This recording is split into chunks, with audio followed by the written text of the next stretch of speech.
In fact ਗੱਲ ਇਹ ਹੈ ਕਿ ਸਿਆਸਤ ਹੋ ਰਹੀ ਹੈ ਜੀ। ਸੈਕਟਰ ਦੀ ਗੱਲ ਨਹੀਂ ਹੋ ਰਹੀ, ਸਿਆਸਤ ਹੋ ਰਹੀ ਹੈ ਜੀ। ਕਿਸੇ ਵੀ ਬੰਦੇ ਨੇ, ਭਾਵੇਂ ਉਹ ਬਾਹਰੋਂ ਆ ਕੇ ਕੇਜਰੀਵਾਲ ਜੀ ਨੇ ਜਾਂ ਵਿਰੋਧੀ ਪਾਰਟੀ ਦੇ ਬੰਦੇ ਨੇ, ਸੁਖਬੀਰ ਬਾਦਲ ਨੇ ਜਾਂ ਹੋਰ ਬੰਦੇ ਨੇ, ਕਿਸੇ ਨੇ ਵੀ ਪਾਵਰ ਸੈਕਟਰ ਦਾ ਕੋਈ ਮਾਡਲ ਨਹੀਂ ਦਿੱਤਾ।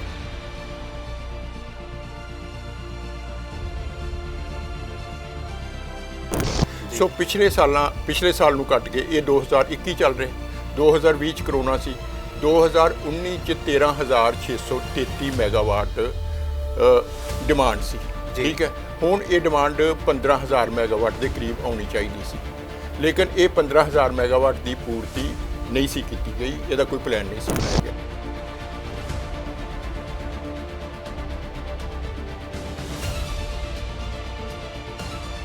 ਅਸੀਂ ਸਾਡੇ ਪਲਾਂਟ 30 ਸਾਲ ਲੰਘ ਕੇ ਵੀ ਬਹੁਤ ਘੱਟ ਅੱਛੀ ਪਰਫਾਰਮੈਂਸ ਦੇ ਰਹੇ, ਬੜੀ ਵਧੀਆ ਪਰਫਾਰਮੈਂਸ ਦਿੰਦੇ ਸੀ।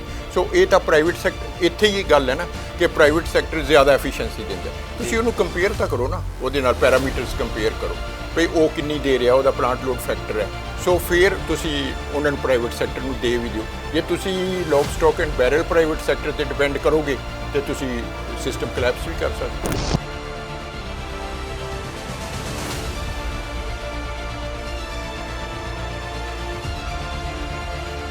ਸੁਖਬੀਰ ਬਾਦਲ ਤਾਂ ਦਾਅਵਾ ਕਰ ਰਹੇ ਸੀ ਸਰਕਾਰ ਵੇਲੇ ਬਿਜਲੀ ਸਰਪਲਸ ਹੋਊਗੀ, ਵਾਕਿਆ ਸਰਪਲਸ ਹੋਈ ਸੀ? ਸਰਪਲਸ ਇਹ ਹੋ ਗਈ ਨਾ ਕਿ ਥਰਮਲ ਪਲਾਂਟ ਲਾਤੇ ਜੀ। ਗੱਲ ਬਦਲ ਗਈ। 4 ਮਹੀਨੇ ਤਾਂ ਸਾਨੂੰ ਰਹਿੰਦੀ ਹੈ ਡਿਮਾਂਡ ਜ਼ਿਆਦਾ। ਕਿਹੜੇ 4 ਮਈ ਤੋਂ ਲੱਗ ਕੇ ਸਤੰਬਰ ਤੱਕ ਜੀ ਸੀ। ਬਾਕੀ ਸਾਡੀ ਡਿਮਾਂਡ ਬਹੁਤ ਜ਼ਿਆਦਾ ਡਾਊਨ ਆ ਜਾਂਦੀ ਹੈ।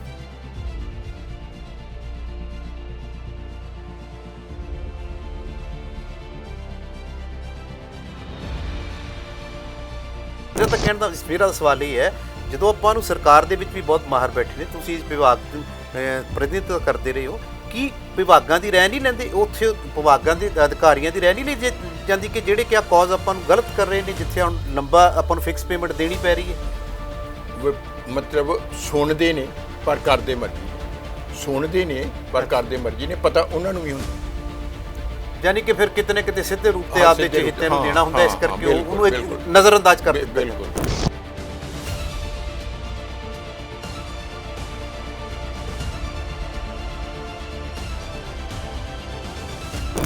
ਜਿਹੜੀ ਹੁਣ 300 ਯੂਨਿਟ ਦਾ ਐਲਾਨ ਕੀਤਾ ਹੈ, ਉਹ ਜ਼ਿਆਦਾ ਜਨਤਾ ਦੇ ਨੁਕਸਾਨਦੇਹ ਹੋਏਗਾ, ਜ਼ਿਆਦਾ ਖਜ਼ਾਨੇ ਤੇ ਵਜ਼ਨ ਪਾਏਗਾ? ਨੈਚੁਰਲੀ ਪਏਗਾ, ਕੁਦਰਤੀ ਤੌਰ ਤੇ। ਤਰਕਹੀਣ ਬਿਆਨ ਹੈ। ਹਾਂ, ਤਰਕਹੀਣ, ਟੋਟਲੀ ਤਰਕਹੀਣ, ਰਾਦਰ ਨੈਗੇਟਿਵ ਹੈ। ਇੱਕ ਹੁੰਦਾ ਤਰਕਹੀਣ, ਇੱਕ ਨੈਗੇਟਿਵ ਜੀ। ਜੋ ਤੁਸੀਂ ਵੱਧ ਬਿਜਲੀ ਅਨਾਉਂਸ ਕਰ ਦਿੰਦੇ ਹੋ ਫ੍ਰੀ ਜੀ, ਜਿਹੜਾ ਬੰਦਾ ਅੱਜ ਸੋਚ ਰਿਹਾ ਕਿ ਮੈਂ ਮਤਲਬ 200 ਯੂਨਿਟ ਤੱਕ ਰੱਖਾਂ, ਉਹ ਕੱਲ੍ਹ ਨੂੰ 300 ਯੂਨਿਟ ਤੱਕ ਰੱਖੇਗਾ ਜੀ। ਉਹ ਆਪਣੀ ਐਡਜਸਟਮੈਂਟ, ਇਹ ਦੂਆ 500 ਵਾਲਾ ਵੀ ਆ ਸਕਦਾ। ਹਾਂ, ਆ ਸਕਦਾ, ਉਹ ਵੀ ਆ ਸਕਦਾ, ਥੋੜ੍ਹਾ ਜਿਹਾ ਥੱਲੇ ਕਰਕੇ ਵੀ ਆ ਸਕਦਾ। ਸੋ ਇਸ ਕਰਕੇ ਇਹ ਤਰਕਹੀਣ ਨੇ, ਨੈਗੇਟਿਵ।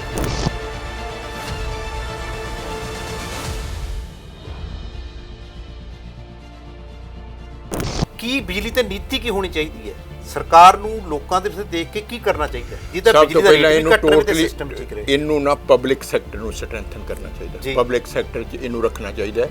ਉਹਦੇ 'ਚ ਆਪਟੀਮਮ ਯੂਟੀਲਾਈਜੇਸ਼ਨ ਜ਼ਿਆਦਾ, ਉਹਦੇ 'ਚ ਪਲੈਨਿੰਗ ਵੀ ਜ਼ਿਆਦਾ ਹੈ।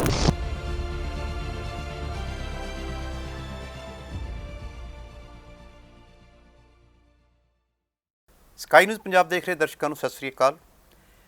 ਮੈਂ ਪੁਣਛਣ ਪ੍ਰੋਗਰਾਮ ਲੈ ਕੇ ਹਾਜ਼ਰ ਹਾਂ, RS ਫਲਿਪਰੇਟ। ਅੱਜ ਅਸੀਂ ਗੱਲ ਕਰਾਂਗੇ ਕਿ ਜੋ ਵਿਧਾਨ ਸਭਾ ਚੋਣਾਂ ਦੇ ਵਿੱਚ ਮੁੱਦਾ ਬਣਨ ਦਾ ਇੱਕ ਇਸ਼ਾਰਾ ਕਰ ਰਿਹਾ ਬਿਜਲੀ ਸੰਕਟ, ਬਿਜਲੀ ਦੀ ਵਰਤੋਂ, ਬਿਜਲੀ ਦੀਆਂ ਨੀਤੀਆਂ, ਬਿਜਲੀ ਦੇ ਨਿਗਾਰ ਜਾਂ ਬਿਜਲੀ ਦੇ ਵਿੱਚ ਉਠਾਏ ਜਾ ਰਹੇ ਸਵਾਲਾਂ ਬਾਰੇ ਗੱਲ ਕਰਾਂਗੇ। ਸਾਡੇ ਨਾਲ ਨੇ ਬਿਜਲੀ ਨੀਤੀ ਦੇ ਮਾਹਰ ਸਰਦਾਰ MS ਵਾਜਵਾ ਸਾਹਿਬ, ਜੋ ਸਾਬਕਾ ਡਿਪਟੀ ਇੰਜੀਨੀਅਰ ਨੇ ਆਪਣੇ ਪੰਜਾਬ ਸਟੇਟ ਇਲੈਕਟ੍ਰਿਸਿਟੀ ਬੋਰਡ ਦੇ, ਅਤੇ ਬਿਜਲੀ ਨੀਤੀ ਦੇ ਮਾਹਰ ਨੇ। ਉਹ ਸਾਡੇ ਨਾਲ ਨੇ। ਅਸੀਂ ਦੇਖਾਂਗੇ ਕਿ ਜੋ ਸਿਆਸਤ ਦੇ ਵਿੱਚ ਇਸ ਟਾਈਮ ਮੁਫਤ ਬਿਜਲੀ ਦਾ ਐਲਾਨ ਕੀਤਾ ਜਾ ਰਿਹਾ, ਉਹ ਕਿਸ ਤਰ੍ਹਾਂ ਪ੍ਰਭਾਵੀ ਹੈ, ਜਾਂ ਇਹਦੇ ਰੇਟ ਘੱਟ ਕਰਨ ਦੀ ਗੱਲ ਕੀਤੀ ਜਾ ਰਹੀ ਹੈ, ਉਹ ਕਿਸ ਤਰ੍ਹਾਂ ਪ੍ਰਭਾਵੀ ਹੈ, ਉਹ ਲੋਕਾਂ ਦੀ ਜੇਬ 'ਤੇ ਕਿੰਨਾ ਅਸਰ ਪਾਏਗਾ ਜਾਂ ਖਜ਼ਾਨੇ 'ਤੇ ਕਿੰਨਾ ਅਸਰ ਪਾਏਗਾ। ਆਓ ਮੈਂ ਦਰਸ਼ਕਾਂ ਦੇ ਵਿੱਚ ਵਕਫਾ ਨਾ ਬਣਦੇ ਹੋਏ ਸਿੱਧਾ ਵਾਜਵਾ ਸਾਹਿਬ ਕੋਲ ਚੱਲਦੇ ਹਾਂ। ਵਾਜਵਾ ਸਾਹਿਬ, ਸਕਾਈ ਨਿਊਜ਼ ਪੰਜਾਬ 'ਤੇ ਤੁਹਾਡਾ ਸਵਾਗਤ ਹੈ ਪੁਣਛਣ ਪ੍ਰੋਗਰਾਮ ਦੇ ਵਿੱਚ। ਸੱਦਾ ਦੇਣ ਲਈ ਬਹੁਤ ਬਹੁਤ ਸ਼ੁਕਰੀਆ ਸਰ। ਹੁਣ ਆਪਾਂ ਦੇਖ ਰਹੇ ਹਾਂ ਕਿ ਜਿਉਂ-ਜਿਉਂ ਵਿਧਾਨ ਸਭਾ ਚੋਣਾਂ ਨਜ਼ਦੀਕ ਆ ਰਹੀਆਂ ਨੇ, ਨਵੇਂ ਮੁੱਦੇ ਦੀ ਬਜਾਏ ਬਿਜਲੀ ਦਾ ਮੁੱਦਾ ਬੜੀ ਸਾਰੀਆਂ ਪਾਰਟੀਆਂ ਉਭਾਰ ਰਹੀਆਂ ਨੇ, ਉਹ ਕੀ ਕਾਰਨ ਹੋ ਸਕਦਾ? ਉਹ 'ਚ ਹਕੀਕਤ ਕੀ ਹੈ ਜਿਹੜੀਆਂ ਉਹ ਗੱਲਾਂ ਕਰ ਰਹੇ? 200 ਯੂਨਿਟ ਮੁਫਤ, 300 ਯੂਨਿਟ ਮੁਫਤ ਗਰੰਟੀ, ਇਹ ਮੁਫਤ ਬਿਜਲੀ ਦਾ ਕੀ ਹੈ? ਇਨਫੈਕਟ ਗੱਲ ਇਹ ਹੈ ਕਿ ਸਿਆਸਤ ਹੋ ਰਹੀ ਹੈ ਜੀ, ਸੈਕਟਰ ਦੀ ਗੱਲ ਨਹੀਂ ਹੋ ਰਹੀ, ਸਿਆਸਤ ਹੋ ਰਹੀ ਹੈ ਜੀ। ਕਿਸੇ ਵੀ ਬੰਦੇ ਨੇ, ਭਾਵੇਂ ਉਹ ਬਾਹਰੋਂ ਆ ਕੇ ਕੇਜਰੀਵਾਲ ਜੀ ਨੇ ਜਾਂ ਵਿਰੋਧੀ ਪਾਰਟੀ ਦੇ ਬੰਦੇ ਨੇ, ਸੁਖਬੀਰ ਬਾਦਲ ਨੇ ਜਾਂ ਹੋਰ ਬੰਦੇ ਨੇ, ਕਿਸੇ ਨੇ ਵੀ ਪਾਵਰ ਸੈਕਟਰ ਦਾ ਕੋਈ ਮਾਡਲ ਨਹੀਂ ਦਿੱਤਾ। ਸਭ ਤੋਂ ਪਹਿਲੀ ਗੱਲ ਅਹਿਮ ਇਹ ਹੈ ਕਿ ਤੁਸੀਂ ਸੈਕਟਰ ਨੂੰ ਬਿਜ਼ਨਸ ਦੇ ਤੌਰ ਤੇ ਰਨ ਕਰਨਾ ਹੈ ਕਿ ਤੁਸੀਂ ਇਹਨੂੰ ਯੂਟਿਲਿਟੀ ਦੇ ਤੌਰ ਤੇ ਰਨ ਕਰਨਾ ਹੈ। ਜੇ ਯੂਟਿਲਿਟੀ ਦੇ ਤੌਰ ਤੇ ਰਨ ਕਰਨਾ ਹੈ ਤਾਂ it's the need of everybody. ਸੋ ਉਹਨਾਂ ਤੱਕ ਬਿਜਲੀ ਪਹੁੰਚਣੀ, ਇੱਕ ਕੰਟੀਨਿਊਸ ਬਿਜਲੀ, ਰਿਲਾਇਬਲ ਕੁਆਲਿਟੀ ਦੀ ਬਿਜਲੀ ਪਹੁੰਚਣੀ, ਇਹ ਸਭ ਤੋਂ ਵੱਡੀ ਜਿਹੜੀ ਅਹਿਮ ਪ੍ਰਾਇਰਟੀ ਹੈ। ਸੋ ਹੁਣ ਸਿਆਸਤ ਹੋ ਰਹੀ ਹੈ ਬਿਲਕੁਲ ਗਰਾਊਂਡ ਰਿਐਲਿਟੀ ਨੂੰ ਛੱਡ ਕੇ ਵੀ ਇੰਨੇ ਯੂਨਿਟ ਫ੍ਰੀ ਕਰਾਂਗਾ। ਕੋਈ ਵੀ ਪਾਰਟੀ ਅੱਜ ਤੱਕ ਸਹੀ ਮਾਡਲ ਦੇਣ ਵੱਲ ਇੱਕ ਕਦਮ ਵੀ ਕਿਸੇ ਨੇ ਨਹੀਂ ਪੁੱਟਿਆ। ਕਿਸੇ ਵੀ ਸਿਆਸੀ ਧਿਰ ਨੇ ਸਹੀ ਕਦਮ ਨਹੀਂ ਨਹੀਂ ਪੁੱਟਿਆ। ਇਹ ਜਿਹੜੀ ਹਵਾਈ ਗੱਲਾਂ ਕੀਤੀਆਂ ਨੇ, ਬਿਲਕੁਲ ਹਵਾਈ ਗੱਲਾਂ ਨੂੰ ਜੇਬ ਤੇ ਵੀ ਅਸਰ ਪਾਉਂਦੀਆਂ, ਖਜ਼ਾਨੇ ਤੇ ਵੀ ਅਸਰ ਪਾਉਂਦੀਆਂ ਨੇ। ਕਿਉਂਕਿ ਜਿਹੜਾ ਗੈਰ ਲੌਜੀਕਲ ਕੋਈ ਵੀ ਤੁਸੀਂ ਮਾਡਲ ਅਡਾਪਟ ਕਰੋਗੇ, ਕਿਉਂਕਿ ਕਿਸੇ ਵੀ ਪਾਰਟੀ ਕੋਲ ਆਪਣਾ ਨਾ ਪਾਵਰ ਪੱਖੀ ਨਾ ਵਾਟਰ ਰਿਸੋਰਸਿਸ ਪੱਖੀ ਕੋਈ ਸੈੱਲ ਹੀ ਨਹੀਂ ਹੈਗਾ ਜਿਹਦੇ ਨਾਲ ਤੁਸੀਂ ਡਿਸਕਸ ਕਰ ਸਕੋ। ਸੋ ਕੁਝ ਮੁੱਖ ਮੰਤਰੀ ਰਹੇ ਨੇ ਪਹਿਲਾਂ ਜਿਨ੍ਹਾਂ ਨੇ ਬਹੁਤ ਜ਼ਿਆਦਾ ਇੰਟਰੈਕਸ਼ਨ ਰੱਖਿਆ ਮਾਹਿਰਾਂ ਨਾਲ, ਅਤੇ ਉਹਨਾਂ ਦੀ ਅਗਵਾਈ 'ਚ ਸੈਕਟਰ ਚੱਲਦਾ ਵੀ ਰਿਹਾ ਠੀਕ 90s ਤੱਕ। ਪਰ ਜਦੋਂ ਇੱਕ ਇਹ ਗੱਲ ਹੋ ਗਈ ਕਿ ਇਹਨੂੰ ਬਿਜ਼ਨਸ ਦੇ ਤੌਰ ਤੇ ਰਨ ਕਰਨਾ, 2003 ਇਲੈਕਟ੍ਰੀਸਿਟੀ ਐਕਟ ਆ ਗਿਆ ਵੀ ਧੱਕੇ ਨਾਲ ਜਨਰੇਸ਼ਨ ਪ੍ਰਾਈਵੇਟ ਸੈਕਟਰ 'ਚ ਦੇ ਦਿਓ। ਪਬਲਿਕ ਸੈਕਟਰ 'ਚ ਕਿਉਂਕਿ ਇਹ ਜਿਹੜੀ ਬਿਜਲੀ ਹੈ ਨਾ, ਇਹਦੀਆਂ ਤਿੰਨ ਚੀਜ਼ਾਂ ਸਾਈਮਲਟੇਨੀਅਸਲੀ ਚੱਲਦੀਆਂ ਨੇ, ਜਨਰੇਸ਼ਨ, ਟਰਾਂਸਮਿਸ਼ਨ, ਡਿਸਟ੍ਰੀਬਿਊਸ਼ਨ। ਸੋ ਜਿੰਨਾ ਕੰਟਰੋਲ ਤੁਹਾਡਾ ਹੋਏਗਾ ਆਪਣੇ ਕੋਲ, ਤੁਸੀਂ ਉਹਨੂੰ ਆਪਟੀਮਾਈਜ਼ ਕਰ ਸਕਦੇ ਹੋ, ਆਪਟੀਮਮ ਯੂਟਿਲਿਟੀ ਕਰ ਸਕਦੇ ਹੋ। ਜਦੋਂ ਮਰਜ਼ੀ ਯੂਨਿਟ ਡਾਊਨ ਕਰ ਲਿਆ, ਜਦੋਂ ਮਰਜ਼ੀ ਕਰ। ਜੇ ਤੁਸੀਂ ਦੂਜਿਆਂ 'ਤੇ ਡਿਪੈਂਡ ਕਰਦੇ ਹੋ ਪ੍ਰਾਈਵੇਟ 'ਤੇ, ਉਹ ਤੁਹਾਡੀ ਰਿਕੁਆਇਰਮੈਂਟ ਮੁਤਾਬਕ ਸਡਨਲੀ ਆਪਣੀ ਨਹੀਂ ਚੇਂਜ ਕਰ ਸਕਦੇ ਸਟ੍ਰੈਟਜੀ। ਤੁਸੀਂ ਕਿਹਾ ਕਿ ਕਿਸੇ ਵੀ ਸਰਕਾਰ ਨੇ, ਕਿਸੇ ਵੀ ਸਿਆਸੀ ਧਿਰ ਨੇ ਇਹਨੂੰ ਸਹੀ ਤਰੀਕੇ ਨਾਲ, ਸੰਜੀਦਗੀ ਨਾਲ ਨਹੀਂ ਲਿਆ। ਉਹ ਕਿਹੜੀਆਂ ਗੱਲਾਂ ਨੇ ਜਿਹੜੀਆਂ ਗੈਰ ਸੰਜੀਦਾ ਰਹੀਆਂ? ਸੰਜੀਦਾ ਗੱਲ ਕੋਈ ਵੀ ਨਹੀਂ। ਪਹਿਲੀ ਗੱਲ ਸੀ ਵੀ ਜਦੋਂ ਜਨਰੇਸ਼ਨ ਬਣਾਉਣੀ ਸੀ, ਪਹਿਲਾਂ ਸਾਡੇ ਆਪਣੇ ਪਬਲਿਕ ਸੈਕਟਰ 'ਚ ਥਰਮਲ ਪਲਾਂਟ ਸੀ, ਰੋਪੜ ਥਰਮਲ ਪਲਾਂਟ ਸੀ, ਇਹਦੇ 2 ਯੂਨਿਟ ਬੰਦ ਕਰਤੇ। ਬਠਿੰਡਾ ਦੇ ਅਸੀਂ ਪਿਛਲੇ ਸਮੇਂ 'ਚ ਕਾਫੀ ਪੈਸੇ ਲਾ ਕੇ ਉਹਨੂੰ ਆਗਮੈਂਟ ਕੀਤਾ, ਰੈਨੋਵੇਟ ਕੀਤਾ, ਉਹ ਚੰਗੀ ਐਫੀਸ਼ੀਐਂਸੀ ਦੇ ਰਿਹਾ ਸੀ।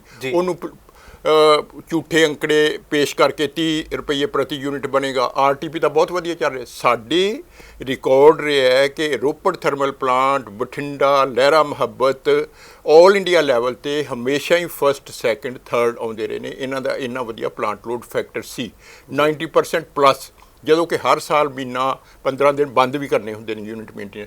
ਉਹਦੇ ਬਾਵਜੂਦ ਵੀ had been given very good. So ਉਸ ਤੋਂ ਬਾਅਦ ਸਡਨਲੀ ਪ੍ਰਾਈਵੇਟ ਜਨਰੇਸ਼ਨ ਨੂੰ ਲੈ ਆਉਣਾ, ਸੋ ਉਹਦੇ ਨਾਲ ਸਾਰਾ ਕੰਟਰੋਲ ਜਿਹੜਾ ਨਾ ਗੜਬੜਾ ਗਿਆ। ਸੋ ਇਸ ਕਰਕੇ ਜੋ ਜਨਰੇਸ਼ਨ ਦੀ ਹੈ ਨਾ, ਜਨਰੇਸ਼ਨ ਇਜ਼ ਦੀ ਬੇਸਿਸ। ਉਸ ਤੋਂ ਬਾਅਦ ਹੈ ਟਰਾਂਸਮਿਸ਼ਨ 'ਤੇ ਵੀ ਤੁਸੀਂ ਦੇਖੋ, ਜਿਨ੍ਹਾਂ ਲੋਕਾਂ ਨੇ, ਇੱਕ ਤਾਂ ਹੈ ਕਿ ਪੋਲੀਟੀਕਲ ਬੰਦਿਆਂ ਨੇ ਨੀਤੀ ਨਹੀਂ ਘੜੀ, ਸੰਜੀਦਗੀ ਨਹੀਂ ਵਿਖਾਈ, ਉਹਨਾਂ ਨੂੰ ਪੈਨੀਟ੍ਰੇਸ਼ਨ ਵੀ ਨਹੀਂ ਸੀ। ਉਹਦੇ ਨਾਲ ਇਹਨਾਂ ਨੇ ਬਿਊਰੋਕਰੈਟਸ ਦੇ ਹੱਥ 'ਚ ਬਹੁਤ ਜ਼ਿਆਦਾ ਕੰਟਰੋਲ ਦੇ ਦਿੱਤਾ। ਸੋ ਐਤਕੀ ਸਭ ਤੋਂ ਵੱਡੀ ਜਿਹੜੀ ਗੱਲ ਹੈ ਨਾ, ਉਹ ਹੈ ਕਿ lack of planning, lack of vision, lack of penetration. Bureaucrat ਲਾਤੇ, ਠੀਕ ਹੈ, ਟਰਾਂਸਮਿਸ਼ਨ 'ਚ ਵੀ ਬਿਊਰੋਕਰੈਟ ਹੈ, ਇੱਥੇ ਬਿਊਰੋਕਰੈਟ। ਪਿਛਲੇ 5 ਸਾਲਾਂ 'ਚ, ਇਸ ਸਾਲ ਨੂੰ ਛੱਡ ਕੇ, ਕੋਈ ਪਾਵਰ ਕੱਟ ਨਹੀਂ ਲੱਗਾ, ਕੋਈ ਹਾਹਾਕਾਰ ਨਹੀਂ ਮੱਚੀ, ਠੀਕ ਹੈ। ਸੋ ਇਸ ਕਰਕੇ ਸੈਕਟਰ ਠੀਕ ਚੱਲ ਰਿਹਾ ਸੀ। ਸੋ ਇੱਕ ਹੁੰਦਾ ਆਪਣੀ ਤੁਹਾਡੀ ਅਵੇਲੇਬਿਲਿਟੀ, ਤੁਹਾਡੀ ਆਪਣੀ ਜਨਰੇਸ਼ਨ ਕਿੰਨੀ ਹੈ, ਤੁਹਾਡੇ ਸੈਂਟਰਲ ਸੈਕਟਰ ਤੋਂ ਕਿੰਨੀ ਅਵੇਲੇਬਿਲਿਟੀ ਹੈ, ਉਹਨੂੰ ਜੋੜ ਕੇ ਸਾਡੀ ਸ਼ਾਰਟੇਜ ਕਿੰਨੀ ਹੈ, ਉਹ ਅਸੀਂ ਕਈ ਸਮਝੌਤੇ ਪਹਿਲਾਂ ਕਰ ਲੈਂਦੇ ਹਾਂ, ਕੁਛ ਬੈਂਕਿੰਗ ਕਰ ਲੈਂਦੇ ਹਾਂ। ਜਿਵੇਂ ਹਿਮਾਚਲ ਹੈ, ਉਹਨਾਂ ਨੂੰ ਸਿਆਲ 'ਚ ਜ਼ਿਆਦਾ ਚਾਹੀਦੀ ਹੈ, ਗਰਮੀਆਂ 'ਚ ਘੱਟ, ਠੀਕ ਹੈ। ਸੋ ਅਸੀਂ ਉਹਨਾਂ ਨਾਲ ਬੈਂਕਿੰਗ ਸਿਸਟਮ ਕਰ ਲਈਏ। ਸੋ ਇਹ ਸਾਰਾ ਕੁਝ ਇੰਟੈਗਰੇਟਡ ਸਿਸਟਮ ਦੇ ਵਿੱਚ ਬਣਾ ਕੇ ਰੱਖਣਾ ਪੈਂਦਾ ਹੈ ਲੌਂਗ ਟਰਮ ਪਲੈਨਿੰਗ 'ਚ, ਜਿਹੜਾ ਕਿ ਐਤਕੀ ਬਿਲਕੁਲ ਹੀ ਨਹੀਂ ਹੋਇਆ। ਅਤੇ ਸਰਕਾਰ ਨੇ ਕੋਈ ਨੀਤੀ ਹੀ ਨਹੀਂ ਬਣਾਈ ਕਿ ਲੋਕਾਂ ਨੂੰ 8 ਘੰਟੇ ਬਿਜਲੀ ਦੇਣੀ ਹੈ। ਅੱਛਾ, ਚਲੋ ਆਪਾਂ ਇੱਕ ਮੋਟੀ ਜਿਹੀ ਗੱਲ ਕਰੀਏ ਤਾਂ ਪੰਜਾਬ ਨੂੰ ਬਿਜਲੀ ਕਿੰਨੀ ਚਾਹੀਦੀ ਹੈ ਅਤੇ ਆਪਣੀ ਉਪਜ ਕਿੰਨੀ ਹੋ ਰਹੀ ਹੈ? ਐਕਚੁਅਲੀ ਇਹਨਾਂ ਦੀ ਇਸ ਵੇਲੇ ਡਿਮਾਂਡ, ਇੱਕ ਤਾਂ ਡਿਮਾਂਡ ਮੀਟ ਵਿਦ ਹੋ ਜਾਏ, ਫਿਰ ਤਾਂ ਆਪਾਂ ਕਹਿੰਦੇ ਹਾਂ ਕਿ 15,000 ਮੈਗਾਵਾਟ ਹੈ। ਜੇ ਮੀਟ ਵਿਦ ਦੀ ਨਾ ਹੋਏ, ਫਿਰ ਸਾਨੂੰ ਇੱਕ ਅੰਦਾਜ਼ਾ ਲਾਉਣਾ ਪੈਂਦਾ। ਸੋ ਪਿਛਲੇ ਸਾਲ ਨੂੰ ਕੱਟ ਕੇ ਇਹ 2021 ਚੱਲ ਰਿਹਾ, 2020 'ਚ ਕਰੋਨਾ ਸੀ, 2019 'ਚ 13,633 ਮੈਗਾਵਾਟ ਡਿਮਾਂਡ ਸੀ, ਠੀਕ ਹੈ। ਹੁਣ ਇਹ ਡਿਮਾਂਡ 15,000 ਮੈਗਾਵਾਟ ਦੇ ਕਰੀਬ ਆਉਣੀ ਚਾਹੀਦੀ ਸੀ, ਲੇਕਿਨ ਇਹ 15,000 ਮੈਗਾਵਾਟ ਦੀ ਪੂਰਤੀ ਨਹੀਂ ਸੀ ਕੀਤੀ ਗਈ, ਇਹਦਾ ਕੋਈ ਪਲਾਨ ਨਹੀਂ ਸੀ ਬਣਾਇਆ ਗਿਆ। ਜਿਹੜੇ ਸਾਡੇ ਰਿਸੋਰਸਿਸ ਨੇ ਉਹ ਤਕਰੀਬਨ ਆਪਣੇ ਸਟੇਟ ਦੇ ਥਰਮਲ ਪਾ ਕੇ ਹਾਈਡਰੋ ਪਾ ਕੇ ਉਹ ਨੇ 8000 ਮੈਗਾਵਾਟ ਦੇ ਕਰੀਬ, ਤੇ 6000 ਮੈਗਾਵਾਟ ਨੇ ਜਿਹੜੀ ਸਾਡੀ ਇੰਟਾਈਟਲਮੈਂਟ ਹੈ ਸੈਂਟਰਲ ਪ੍ਰੋਜੈਕਟਸ ਤੋਂ। ਪਰ ਸਾਰੇ ਪ੍ਰੋਜੈਕਟ ਜਿਵੇਂ 14000 ਹੈ, ਉਹ ਸਾਰੇ ਪ੍ਰੋਜੈਕਟ ਸਾਰੇ ਪਲਾਂਟਸ ਇੱਕੋ ਸਮੇਂ ਤੇ ਫੁੱਲ ਲੋਡ ਤੇ ਨਹੀਂ ਚੱਲਦੇ। ਜੇ 210 ਮੈਗਾਵਾਟ ਦਾ ਹੈ ਉਹ 210 ਤੇ ਵੀ ਚੱਲ ਸਕਦਾ, 180 ਤੇ ਵੀ ਚੱਲ ਸਕਦਾ, ਮਾੜਾ ਮੋਟਾ ਫਾਲਟ ਹੋਏ ਤਾਂ ਪੂਰੇ ਤੇ ਨਹੀਂ ਚੱਲ ਸਕਦੇ। ਸੋ ਸਾਡੀ ਜਿਹੜੀ ਆਪਣੀ ਅਵੇਲੇਬਿਲਟੀ ਉਹ ਸਮਝੋ ਕਿ ਇਫੈਕਟਿਵਲੀ 12,000 ਹੈ। ਬਾਕੀ ਸਾਨੂੰ 3000 ਤੋਂ ਵੱਧ ਬਾਹਰ ਟਾਈ ਅਪ ਕਰਨੇ ਬਣਦੇ ਸੀ, ਜਿਹੜੇ ਕਿ ਪ੍ਰੋਪਰਲੀ ਟਾਈ ਅਪ ਨਹੀਂ ਹੋਏ। ਹੁਣ ਆਪਣੇ ਸਰਕਾਰ ਨੇ ਪਿਛਲੀ ਨੀਤੀਆਂ ਤਹਿਤ ਕੁਝ ਥਰਮਲ ਪਲਾਂਟ ਬੰਦ ਕੀਤੇ, ਜਿਵੇਂ ਕਿ ਬਠਿੰਡੇ ਦੀ ਯੂਨਿਟ ਦੀ ਗੱਲ ਕਰੀਏ, ਹੁਣ ਪਿਛਲੇ ਦਿਨੀ ਤਾਂ ਸੰਕਟ ਦੇ ਤਲਵੰਡੀ ਦਾ ਵੀ ਬਣਾ ਵਾਲਾ ਦਾ ਵੀ ਹੋ ਗਿਆ ਬੰਦ। ਇਹ ਇਸ ਤਰ੍ਹਾਂ ਕਿਉਂ ਹੋ ਰਿਹਾ ਹੁਣੇ? ਐਕਚੁਅਲੀ ਪਤਾ ਕੀ ਫਾਲਟ ਜਿਹੜਾ ਫਾਲਟ ਤੇ ਡਿਵੈਲਪ ਹੋ ਸਕਦਾ ਹੈ ਜੀ, ਕਿਉਂਕਿ ਹਾਈ ਪ੍ਰੈਸ਼ਰ ਤੇ ਟਰਬਾਈਨਸ ਨੇ ਕੰਮ ਕਰਨਾ ਹੁੰਦਾ ਜੀ। ਸੋ ਲੀਕੇजेस ਹੋ ਜਾਂਦੀਆਂ ਨੇ। ਪਰ ਇਹ ਤਾਂ ਪਲਾਂਟ ਦੇ ਬਹੁਤੇ ਪੁਰਾਣੇ ਵੀ ਨਹੀਂ ਹੋਏ। ਮੈਂ ਤੁਹਾਨੂੰ ਦੱਸਿਆ ਸਾਡੇ ਪਲਾਂਟ 30 ਸਾਲ ਲੰਘ ਕੇ ਵੀ ਬਹੁਤ ਘੱਟ ਫਾਲਟ ਅੱਛੀ ਪਰਫਾਰਮੈਂਸ ਦੇ ਰਹੇ, ਬੜੀ ਵਧੀਆ ਪਰਫਾਰਮੈਂਸ ਦਿੰਦੇ ਸੀ। ਸੋ ਇਹ ਤਾਂ ਪ੍ਰਾਈਵੇਟ ਸੈਕਟਰ, ਇੱਥੇ ਹੀ ਗੱਲ ਹੈ ਨਾ ਕਿ ਪ੍ਰਾਈਵੇਟ ਸੈਕਟਰ ਜ਼ਿਆਦਾ ਐਫੀਸ਼ੀਐਂਸੀ ਦਿੰਦਾ। ਤੁਸੀਂ ਉਹਨੂੰ ਕੰਪੇਅਰ ਤਾਂ ਕਰੋ ਨਾ, ਉਹਦੇ ਨਾਲ ਪੈਰਾਮੀਟਰਸ ਕੰਪੇਅਰ ਕਰੋ ਭਈ ਉਹ ਕਿੰਨੀ ਦੇ ਰਿਹਾ, ਉਹਦਾ ਪਲਾਂਟ ਲੋਡ ਫੈਕਟਰ ਹੈ। ਸੋ ਫਿਰ ਤੁਸੀਂ ਉਹਨਾਂ ਨੂੰ ਪ੍ਰਾਈਵੇਟ ਸੈਕਟਰ ਨੂੰ ਦੇ ਵੀ ਦਿਓ। ਜੇ ਤੁਸੀਂ lock stock and barrel private sector ਤੇ ਡਿਪੈਂਡ ਕਰੋਗੇ ਤੇ ਤੁਸੀਂ ਸਿਸਟਮ ਕੋਲੈਪਸ ਵੀ ਕਰ ਸਕਦਾ। ਜਿਹੜੇ ਪਲਾਂਟ ਜਾਂ ਥਰਮਲ ਪਲਾਂਟ ਬੰਦ ਕੀਤੇ ਜਾ ਰਹੇ, ਇਹ ਕਿਸ ਚੀਜ਼ ਨੂੰ ਆਧਾਰ ਮੰਨ ਕੇ ਕੀਤੇ ਜਾ ਰਹੇ? ਇੱਕ ਤਾਂ ਇਹ ਕਹਿ ਰਹੇ ਨੇ ਜੀ ਬਾਹਰੋਂ ਜਨਰੇਸ਼ਨ ਬਹੁਤ ਹੋ ਗਈ ਹੈ, ਬਾਹਰੋਂ ਸਾਨੂੰ ਬਿਜਲੀ ਸਸਤੀ ਮਿਲ ਜਾਏਗੀ, ਪਰ ਉਹ ਰਿਲਾਇਬਲ ਗੱਲ ਨਹੀਂ। ਐਤਕੀ ਜੇ ਮਿਲਦੀ ਹੁੰਦੀ ਇਹਨਾਂ ਨੂੰ ਇੱਕਦਮ ਤੇ ਮਿਲ ਜਾਂਦੀ ਫ੍ਰੀ ਮਾਰਕੀਟ 'ਚੋਂ। ਸੈਕੰਡਲੀ ਇਹਨਾਂ ਨੇ ਟਰਾਂਸਮਿਸ਼ਨ ਨੈਟਵਰਕ ਜਿਹੜਾ ਮੰਨ ਲਓ ਕਿਤੋਂ ਅਸੀਂ ਬਿਜਲੀ ਲੈਣੀ ਹੈ, ਉੜੀਸਾ ਤੋਂ ਲੈਣੀ ਹੈ, ਆਪਾਂ ਬੰਗਾਲ ਤੋਂ ਲੈਣੀ ਹੈ, ਉਹਦੇ ਲਈ ਸਾਨੂੰ ਟਰਾਂਸਮਿਸ਼ਨ ਕੋਰੀਡੋਰ ਪ੍ਰੋਪਰ ਚਾਹੀਦਾ। ਉਹ ਵੀ ਅਪਗ੍ਰੇਡ ਨਹੀਂ ਸਾਡਾ ਹੋਇਆ। ਉਹ ਸਾਡਾ 6800 ਮੈਗਾਵਾਟ ਤੋਂ ਉੱਥੇ ਦਾ ਉੱਥੇ ਹੀ ਖੜਾ ਹੈ ਪਿਛਲੇ 2-3 ਸਾਲਾਂ 'ਚ। ਟਰਾਂਸਮਿਸ਼ਨ ਵੀ ਇੱਕ ਅਹਿਮ ਅੰਗ ਹੈ, ਉੱਥੇ ਵੀ ਇਹਨਾਂ ਨੇ ਪਿਛਲੇ 15 ਸਾਲਾਂ 'ਚ ਕੋਈ ਟੈਕਨੋਕ੍ਰੇਟ ਲਗਾਇਆ ਹੀ ਨਹੀਂ, ਇੱਕ ਪਾਰਟ ਟਾਈਮ ਚਾਰਜ ਦਿੱਤਾ ਦੂਜੇ ਬੰਦੇ ਨੂੰ। ਪਾਵਰ ਸੈਕਟਰ ਬਹੁਤ ਵੱਡਾ ਅਹਿਮ ਸੈਕਟਰ ਹੈ ਜਿਹਦੇ 'ਤੇ ਸਾਰੀ ਆਰਥਿਕਤਾ ਖੜੀ ਹੈ, ਅਤੇ ਜੇ ਤੁਸੀਂ ਉਹਦੀ ਜਿਹੜੇ ਉੱਪਰ ਉਹਨੂੰ ਰਨ ਕਰਨ ਵਾਲੇ ਨੇ ਉਹ ਵੀ ਨਹੀਂ ਜਿਨ੍ਹਾਂ ਨੂੰ ਪਤਾ ਹੀ ਨਹੀਂ ਕਿ ਸਿਸਟਮ ਕੀ ਹੈ। ਹੁਣ ਗੱਲ ਇਹ ਹੈ ਕਿ ਨਾ ਤਾਂ ਮੁੱਖ ਮੰਤਰੀ ਸਾਹਿਬ ਮੌਜੂਦਾ ਉਹਨਾਂ ਨੇ ਕੋਈ ਸਿਸਟਮ 'ਚ ਇੰਟਰਸਟ ਲਿਆ, ਨਾ ਜੇ ਇੰਟਰਸਟ ਲੈਣ ਮੀਟਿੰਗਾਂ ਕਰਨ ਪਹਿਲਾਂ 3 ਮਹੀਨੇ ਮੀਟਿੰਗ ਕੀਤੀ ਹੁੰਦੀ ਤੇ ਆਹ ਸਿਚੁਏਸ਼ਨ ਨਾ ਹੁੰਦੀ। ਸੋ ਇਸ ਕਰਕੇ ਪ੍ਰਾਇਰਿਟੀਜ਼ ਜਿਹੜੀ ਮੈਂ ਸ਼ੁਰੂ ਤੇ ਗੱਲ ਕਹੀ ਹੈ, ਕਿਸੇ ਵੀ ਪਾਰਟੀ ਦਾ, ਮੈਂ ਅਕਾਲੀ ਦਲ ਦੇ ਪਾਰਟੀ, ਆਮ ਆਦਮੀ ਪਾਰਟੀ, ਖੈਰਾ ਸਾਹਿਬ, ਇਹਨਾਂ ਨਾਲ ਡਿਸਕਸ਼ਨਸ ਕੀਤੀਆਂ, ਪਰ ਪਾਰਟੀ ਕੋਲ ਕੋਈ ਆਪਣਾ ਆਧਾਰ ਨਹੀਂ ਹੈਗਾ ਵੀ ਜਿਨ੍ਹਾਂ ਨੇ ਮਾਹਿਰਾਂ ਨਾਲ ਕੰਸਲਟ ਕਰਨ ਜਾਂ ਆਪਣੀ ਇਹਨਾਂ ਦੀ ਪੈਨੀਟ੍ਰੇਸ਼ਨ ਇਸ ਤਰ੍ਹਾਂ ਦੀ ਹੋ ਜਾਏ। ਨਹੀਂ, ਸੁਖਬੀਰ ਬਾਦਲ ਤਾਂ ਦਾਅਵਾ ਕਰਦੇ ਸੀ ਸਰਕਾਰ ਵੇਲੇ ਬਿਜਲੀ ਸਰਪਲਸ ਹੋਗੀ, ਵਾਕਿਆ ਸਰਪਲਸ ਹੋਈ ਸੀ? ਸਰਪਲਸ ਇਹ ਹੋ ਗਈ ਨਾ ਕਿ ਥਰਮਲ ਪਲਾਂਟ ਲਾਤੇ ਜੀ। ਗੱਲ ਪਤਾ ਕੀ ਹੈ, 4 ਮਹੀਨੇ ਤਾਂ ਸਾਨੂੰ ਰਹਿੰਦੀ ਹੈ ਡਿਮਾਂਡ ਜ਼ਿਆਦਾ। ਕਿਹੜੇ 4 ਮਈ ਤੋਂ ਲੱਗ ਕੇ ਸਤੰਬਰ ਤੱਕ ਵੈਕੈਂਸੀ, ਬਾਕੀ ਸਾਡੀ ਡਿਮਾਂਡ ਬਹੁਤ ਜ਼ਿਆਦਾ ਡਾਊਨ ਆ ਜਾਂਦੀ ਹੈ। ਸੋ ਇਸ ਕਰਕੇ ਜੇ ਤਾਂ ਮਤਲਬ ਸਾਰੀ ਹੁਣ ਸਾਨੂੰ ਇੰਨੀ ਬਿਜਲੀ ਚਾਹੀਦੀ ਨਹੀਂ, ਸਾਨੂੰ ਜਦੋਂ ਉਹ 4 ਮਹੀਨੇ ਪਲਾਂਟ ਸਾਨੂੰ ਚਾਹੀਦੇ ਨੇ, ਉਦੋਂ ਬਾਅਦ 8 ਮਹੀਨੇ ਉਹਨਾਂ ਨੂੰ ਜੇ ਉਹ ਰਨ ਨਾ ਵੀ ਕਰਨ, ਉਹਨੂੰ ਕਹਿੰਦੇ ਨੇ ਡੀਮ ਜਨਰੇਸ਼ਨ ਦੇ ਅਧੀਨ ਸਾਨੂੰ ਪੈਸੇ ਫਿਰ ਵੀ ਦੇਣੇ ਪੈਂਦੇ ਨੇ, ਫਿਕਸ ਚਾਰਜਸ। ਉਹਦੇ ਨਾਲ ਸਾਡੇ ਤੇ ਜ਼ਿਆਦਾ ਬੋਝ ਪਿਆ, ਜਿਹਦੇ ਨਾਲ ਇਹ ਜਿਹੜਾ ਸੈਕਟਰ ਹੈ ਉਹਦੇ ਤੇ ਸੰਕਟ ਬਣਿਆ। ਫਿਕਸ ਚਾਰਜ ਜਿਹੜੇ ਇੱਕ ਗੱਲ ਬੜੀ ਚਰਚਿਤ ਆਈ ਸੀ ਜਦੋਂ ਇਹ ਮਸਲਾ ਉੱਠਿਆ ਸੀਗਾ ਕਿ ਜਿਹੜੇ ਐਗਰੀਮੈਂਟ ਨੇ 2025 ਤੱਕ ਕੀਤੇ ਹੋਏ ਨੇ, ਬਹੁਤ ਲੰਬੇ ਐਗਰੀਮੈਂਟ ਹੋਏ ਨੇ, ਬਹੁਤ ਮਹਿੰਗੇ ਰੇਟ ਤੇ ਹੋਏ ਪਏ ਨੇ। ਮਹਿੰਗੇ ਨੇ। ਉਹ ਕਿਵੇਂ ਹੋ ਜਾਂਦਾ, ਇਸ ਤਰ੍ਹਾਂ ਕਿਵੇਂ ਹੋ ਸਕਦਾ ਜਦੋਂ ਆਪਣੇ ਕੋਲ ਬਿਜਲੀ ਘੱਟ ਮਿਲ ਰਹੀ ਹੈ ਆਪਾਂ ਨੂੰ? ਹੁਣ ਪਿੱਛੇ ਜੇ ਗੱਲਾਂ ਆਈਆਂ ਸੀ ਕਿ ਬਿਜਲੀ ਬੜੀ ਘੱਟ ਮਿਲਦੀ ਹੈ ਆਪਾਂ ਨੂੰ, ਪਰ ਫਿਰ ਵੀ ਆਪਾਂ ਬਹੁਤ ਮਹਿੰਗੇ ਦਰਾਂ ਤੇ ਕੀਤੇ ਹੋਏ ਤੇ ਫਿਕਸ ਪੈਸਾ ਦੇਣਾ। ਇੱਕ ਤਾਂ ਇਹ ਗੱਲ ਹੈ ਕਿ ਜਦੋਂ ਸਾਨੂੰ 4 ਮਹੀਨਿਆਂ 'ਚ ਬਿਜਲੀ ਚਾਹੀਦੀ ਹੈ, ਇਹ ਕਲੌਜ਼ ਨਹੀਂ ਪਾਈ ਗਈ ਵੀ ਇਹ 4 ਮਹੀਨਿਆਂ 'ਚ ਪੂਰੀ ਕਪੈਸਿਟੀ 'ਚ ਜਨਰੇਟਰ ਸਾਨੂੰ ਬਿਜਲੀ ਦੇਗਾ, ਤੇ ਜੇ ਨਾ ਦੇਗਾ ਤੇ ਉਹਦੇ ਤੇ ਪੈਨਲਟੀ ਲਾਈ ਜਾਏਗੀ, ਇਹ ਕਲੌਜ਼ ਨਹੀਂ ਪਾਈ ਗਈ। ਸੋ ਹੁਣ ਇਸੇ ਕਰਕੇ 660 ਦੀ ਉਹ ਮਸ਼ੀਨ ਇੱਕ ਜਿਹੜੀ ਬੰਦ ਹੈ ਤਲਵੰਡੀ ਦੀ, ਇਹ ਬਹੁਤ ਵੱਡਾ 660 ਮੈਗਾਵਾਟ, ਸੋ ਉਹਦੇ ਤੇ ਕੋਈ ਉਹਦੇ ਤੇ ਪੈਨਲਟੀ ਨਹੀਂ ਲੱਗ ਰਹੀ ਬੰਦੇ ਤੇ, ਉਹ ਫਾਲਟ ਆਪਣਾ ਦੂਰ ਨਹੀਂ ਕਰ ਸਕਿਆ ਤੇ ਟਰਬਾਈਨ ਬੰਦ ਪਈ ਹੈ। ਸੋ ਇਸ ਕਰਕੇ ਗੱਲ ਇਹ ਹੈ ਕਿ ਜਿਹੜੇ ਐਗਰੀਮੈਂਟ ਨੇ ਨਾ ਉਹ ਪ੍ਰੋਪਰਲੀ ਨਹੀਂ ਸੀ ਧਿਆਨ ਨਾਲ ਬਣਾਏ ਗਏ, ਕਰਾਫਟ ਕੀਤੇ ਗਏ। ਕਾਜ਼ ਜਿਹੜੇ ਇਹ ਜਿਹੇ ਪਾਏ ਗਏ ਜਿਹੜੇ ਆਪਣੇ ਜਿਹੜਾ ਪ੍ਰਾਈਵੇਟ ਸੈਕਟਰ ਨੂੰ ਜ਼ਿਆਦਾ ਅੱਗੇ ਰੱਖ ਕੇ ਕੀਤੇ ਗਏ, ਉਹਨਾਂ ਵੱਲ ਉਹਨਾਂ ਦੀ ਮਤਲਬ ਕਹਿ ਲਓ ਓਰੀਐਂਟੇਸ਼ਨ ਜ਼ਿਆਦਾ ਸੀ, ਤੇ ਸਟੇਟ ਦਾ ਧਿਆਨ ਘੱਟ ਰੱਖਿਆ ਗਿਆ। ਇਸ ਕਰਕੇ ਇਹ ਜਿਹੜੀ ਸਰਕਾਰ ਹੁਣ ਆਈ ਹੈ, ਇਹਨੂੰ ਚਾਹੀਦਾ ਸੀ ਕਿ ਹੁਣ ਤਾਂ ਇਹਦੇ 4.5 ਸਾਲ ਹੋ ਗਏ ਨੇ, ਇਹਨੂੰ ਸ਼ੁਰੂ ਦੇ ਉੱਤੇ ਹੀ ਇਹਨਾਂ ਨੂੰ ਇਵੈਲੂਏਟ ਕਰਕੇ ਰਾਹ ਲੱਭਣੇ ਚਾਹੀਦੇ ਸੀ ਵੀ ਕੀ ਅਸੀਂ ਇਹਨਾਂ ਨੂੰ ਰੱਦ ਕਰ ਸਕਦੇ ਹਾਂ। ਸੋ ਇਹ ਅਬਲੀਕਲੀ ਇਹੋ ਜਿਹੀਆਂ ਕਲੌਜ਼ਸ ਹੈਗੀਆਂ। ਸਪੋਜ਼ਿੰਗ ਮੈਂ ਕਰ ਤਾਂ ਲਿਆ ਐਗਰੀਮੈਂਟ, ਪਰ ਮੇਰੀ ਸਮਰੱਥਾ ਹੀ ਨਹੀਂ, ਸੋ ਮੈਂ ਨਹੀਂ ਖਰੀਦਦਾ। ਉਹ ਐਗਰੀਮੈਂਟ 3 ਸਾਲ ਫਿਕਸ ਚਾਰजेस ਦੇ ਕੇ ਐਗਰੀਮੈਂਟ ਖਤਮ ਕੀਤਾ ਜਾ ਸਕਦਾ। ਪਰ ਇਹਨਾਂ ਨੇ ਉਸ ਗੱਲ ਨੂੰ ਨਹੀਂ ਇਵੈਲੂਏਟ ਕੀਤਾ। ਜਿਹੜਾ ਗੋਇੰਦਵਾਲ ਵਾਲਾ ਹੈ ਜੀ, ਉਹ ਸਭ ਤੋਂ ਮਹਿੰਗੀ ਪੈ ਰਹੀ ਹੈ ਬਿਜਲੀ, 10 ਰੁਪਏ ਤੋਂ ਵੀ ਪਲੱਸ ਸਾਨੂੰ, ਜਦੋਂ ਕਿ ਬਾਕੀਆਂ ਦੀ 7 ਰੁਪਏ 7.5 ਰੁਪਏ ਪੈ ਰਹੀ ਹੈ। ਸੋ ਉਹ ਐਗਰੀਮੈਂਟ ਕੈਂਸਲ ਕਰ ਦੇਣਾ ਚਾਹੀਦਾ ਇਹਨਾਂ ਨੂੰ ਵੇ ਆਊਟ ਲੱਭ ਕੇ। ਇਹ ਫਿਰ ਰੱਖੇ ਕਿਉਂ ਗਿਆ? ਕਿਤੇ ਸਿੱਧੇ ਰੂਪ ਤੇ ਕਿਤੇ ਸਿਆਸੀ ਤਰ੍ਹਾਂ ਦੇ ਤਾਂ ਨਹੀਂ ਉਹ ਪਾਰਟੀਆਂ? ਨੈਚੁਰਲੀ ਉਹ ਤਾਂ ਹੈ ਹੀ ਹੈ। ਜਿਹੜੇ ਐਗਰੀਮੈਂਟ ਕਰਦੇ ਨੇ ਉਹ ਕੁਛ ਇੰਟਰਸਟ ਵਿੱਚ ਰੱਖ ਕੇ ਕਰਦੇ ਨੇ। ਕਿਉਂ ਪਿਛਲੇ ਦਿਨ ਇੱਕ ਗੱਲ ਹੋਰ ਵੀ ਸਾਹਮਣੇ ਆਈ ਹੈ ਕਿ ਜਿਹੜੇ ਕੰਟੈਕਟ ਤੇ 3-4 ਕੰਪਨੀਆਂ ਹੈਗੀਆਂ ਨੇ, ਉਹ ਜੇ ਆਪਾਂ ਗੱਲ ਕਰੀਏ ਕਾਂਗਰਸ ਪਾਰਟੀ ਦਾ ਸਿੱਧਾ ਨਾਮ ਲੈ ਕੇ ਵੀ ਕਹਿ ਸਕਦੇ ਹਾਂ, ਉਹ ਰਿਕਾਰਡਡ ਹੈਗਾ ਕਿ ਕਰੋੜਾਂ 'ਚ ਫੰਡ ਵੀ ਦਿੰਦੇ ਨੇ ਇਹਨਾਂ ਨੂੰ। ਇਹ ਮੈਂ ਨਹੀਂ ਕਹਿ ਸਕਦਾ ਕਿਉਂਕਿ ਇਟਸ ਅ ਪੋਲੀਟੀਕਲ ਕੁਐਸਚਨ। ਅੱਛਾ, ਸੋ ਮੈਨੂੰ ਪਰ ਗੱਲ ਇਹ ਹੈ, ਚਾਹੀਦਾ ਕੀ ਹੈ, ਐਗਰੀਮੈਂਟ ਜਦੋਂ ਹੁੰਦੇ ਨੇ ਤੇ ਤੁਸੀਂ ਮਾਹਿਰਾਂ ਦੀ ਇੱਕ ਟੀਮ ਦਾ ਗਠਨ ਕਰੋ, 2 ਮਹੀਨਿਆਂ 'ਚ ਉਹਨਾਂ ਕੋਲ ਰਿਪੋਰਟ ਲੈ ਲਓ, ਉਹਨਾਂ ਕੋਲ ਇਵੈਲੂਏਟ ਕਰਵਾ ਲਓ। ਐਗਰੀਮੈਂਟ ਮੈਂ ਜਿਵੇਂ ਪਹਿਲਾਂ ਦੱਸਿਆ ਕਿ ਇਹਨਾਂ ਨੂੰ ਆਪ ਤਾਂ ਪੈਨੀਟ੍ਰੇਸ਼ਨ ਨਹੀਂ ਪੋਲੀਟੀਕਲ ਬੰਦਿਆਂ ਨੂੰ, ਨਾ ਬਿਊਰੋਕਰੈਟ ਨੂੰ ਹੈ, ਤੇ ਸਿੱਧੇ ਤੌਰ ਤੇ ਉਸ ਪਾਰਟੀ ਨਾਲ ਗੱਲਬਾਤ ਕਰਕੇ ਜਿਹੜਾ ਐਗਰੀਮੈਂਟ ਹੋਏਗਾ ਉਹ ਐਗਰੀਮੈਂਟ ਜਨਰਲ ਕਲਾਜ਼ਸ ਤੇ ਹੋਏਗਾ। ਟੈਕਨੀਕਲ ਇਵੈਲੂਏਸ਼ਨ ਉਹਦੀ ਪ੍ਰੋਪਰਲੀ ਨਹੀਂ ਹੋਈ ਹੁੰਦੀ। ਇਹ ਜਿਹੜੇ ਹੁਣ ਐਗਰੀਮੈਂਟ ਹੋਏ ਨੇ, ਇਹਦੇ ਹਿਸਾਬ ਨਾਲ ਜੇ ਤੁਸੀਂ ਤਾਂ ਇਸ ਵਿਭਾਗ 'ਚ ਰਹੇ ਹੋ, ਤੁਹਾਨੂੰ ਇਹਦੀ ਬਾਰੀਕੀਆਂ ਵੀ ਪਤੀਆਂ ਨੇ, ਉਹ ਐਗਰੀਮੈਂਟ ਪਹਿਲਾਂ ਤਾਂ ਇਹ ਦਰਸ਼ਕਾਂ ਨਾਲ ਸਾਂਝੇ ਕਰੋ, ਕਿੰਨੇ ਮਹਿੰਗੇ ਨੇ ਤੇ ਕਿੰਨੇ ਸਮੇਂ ਲਈ ਇਹ ਆਮ ਆਦਮੀ ਤੇ ਉਹਦਾ ਕਿੰਨਾ ਬੋਝ ਪਏਗਾ, ਜਾਂ ਸਰਕਾਰ ਦੇ ਖਜ਼ਾਨੇ ਤੇ ਕਿੰਨਾ ਬੋਝ ਪੈ ਰਿਹਾ?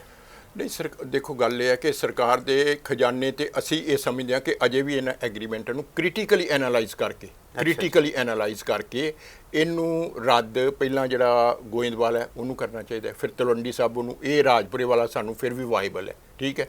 ਸੋ ਉਹ ਜਿਹੜੇ ਦੋਵੇਂ ਨੇ, ਖਾਸ ਕਰਕੇ ਗੋਇੰਦਵਾਲ ਵਾਲਾ ਉਹ ਕਾਫੀ ਮਹਿੰਗਾ ਪੈ ਰਿਹਾ, ਸੋ 10 ਰੁਪਏ ਯੂਨਿਟ ਤੋਂ ਜ਼ਿਆਦਾ ਪੈ ਰਿਹਾ। ਸੋ ਉਹਦੇ ਵਿੱਚ ਕਲਾਜ਼ਸ ਹੈਗੀਆਂ ਅਬਲੀਕਲੀ ਜਿਹਦੇ ਨਾਲ ਰੱਦ ਕੀਤਾ ਜਾ ਸਕਦਾ ਹੈ, ਠੀਕ ਹੈ। ਕੱਲ੍ਹ ਨੂੰ ਦੇਖੋ ਪਤਾ ਕੀ ਹੈ, ਕੋਲਾ ਹੈ ਸਭ ਤੋਂ ਵੱਡਾ ਕੰਪੋਨੈਂਟ। ਕੋਲੇ ਦੀ ਜਿਹੜੀ ਕੋਸਟ ਹੈ, ਉਹ ਇੱਕ ਕੋਲੇ ਦੀ ਆਪਣੀ ਕੋਸਟ ਘੱਟ ਹੈ, ਜਿਹੜੀ ਟਰਾਂਸਪੋਰਟੇਸ਼ਨ ਦੀ ਕੋਸਟ ਹੈ ਉਹ ਜ਼ਿਆਦਾ ਪੈ ਜਾਂਦੀ, ਡਬਲ ਹੈ ਉਹਦੇ ਤੋਂ, ਠੀਕ ਹੈ। ਸੋ ਜੇ ਉਹ ₹0.7 ਪਰ kg ਹੈ ਤੇ ਉਹ ₹1.4 ਪਰ kg ਹੈ। ਸੋ ਇਸ ਕਰਕੇ ਗੱਲ ਇਹ ਹੈ ਕਿ ਕੱਲ੍ਹ ਨੂੰ ਕੀ ਹੁੰਦਾ, ਕੋਈ ਕੋਲਾ ਇੰਪੋਰਟ ਕੀਤਾ ਗਿਆ, ਉਹ ਤਾਂ ਕਹਿਣਾ ਬੜਾ ਔਖਾ ਹੈ, ਪਰ ਇਹ ਐਗਰੀਮੈਂਟ ਸਾਡੀ ਬਿਹਤਰੀ 'ਚ ਨਹੀਂ ਹੈਗੀ। ਸੋ ਇਹਨਾਂ ਨੂੰ ਇਵੈਲੂਏਟ ਕਰਕੇ ਤੇ ਮਤਲਬ ਮਾਹਿਰਾਂ ਦੀ ਟੀਮ ਗਠਨ ਕਰਕੇ ਇਵੈਲੂਏਟ ਕਰਕੇ ਰੱਦ ਕਰਨ ਦੀ ਕੋਸ਼ਿਸ਼ ਕੀਤੀ ਜਾਂਦੀ ਹੈ। ਤੁਸੀਂ ਕਿ ਥੋੜਾ ਗੱਲ ਕਰੋ ਵੀ ਇਹ ਕਿਸ ਆਧਾਰ ਤੇ ਇੰਨੇ ਲੰਬੇ ਸਮੇਂ ਦੇ ਐਗਰੀਮੈਂਟ ਕਰ ਲੈਂਦੇ ਆ ਤੇ ਫਿਕਸ ਰੇਟ ਦੇ ਤੈਅ ਕਰ ਲੈਂਦੇ, ਕਿਸ ਆਧਾਰ ਤੇ ਬਣਾਇਆ ਜਾਂਦਾ? ਇਹ ਅਨਲੀਗਲੀ ਨਹੀਂ?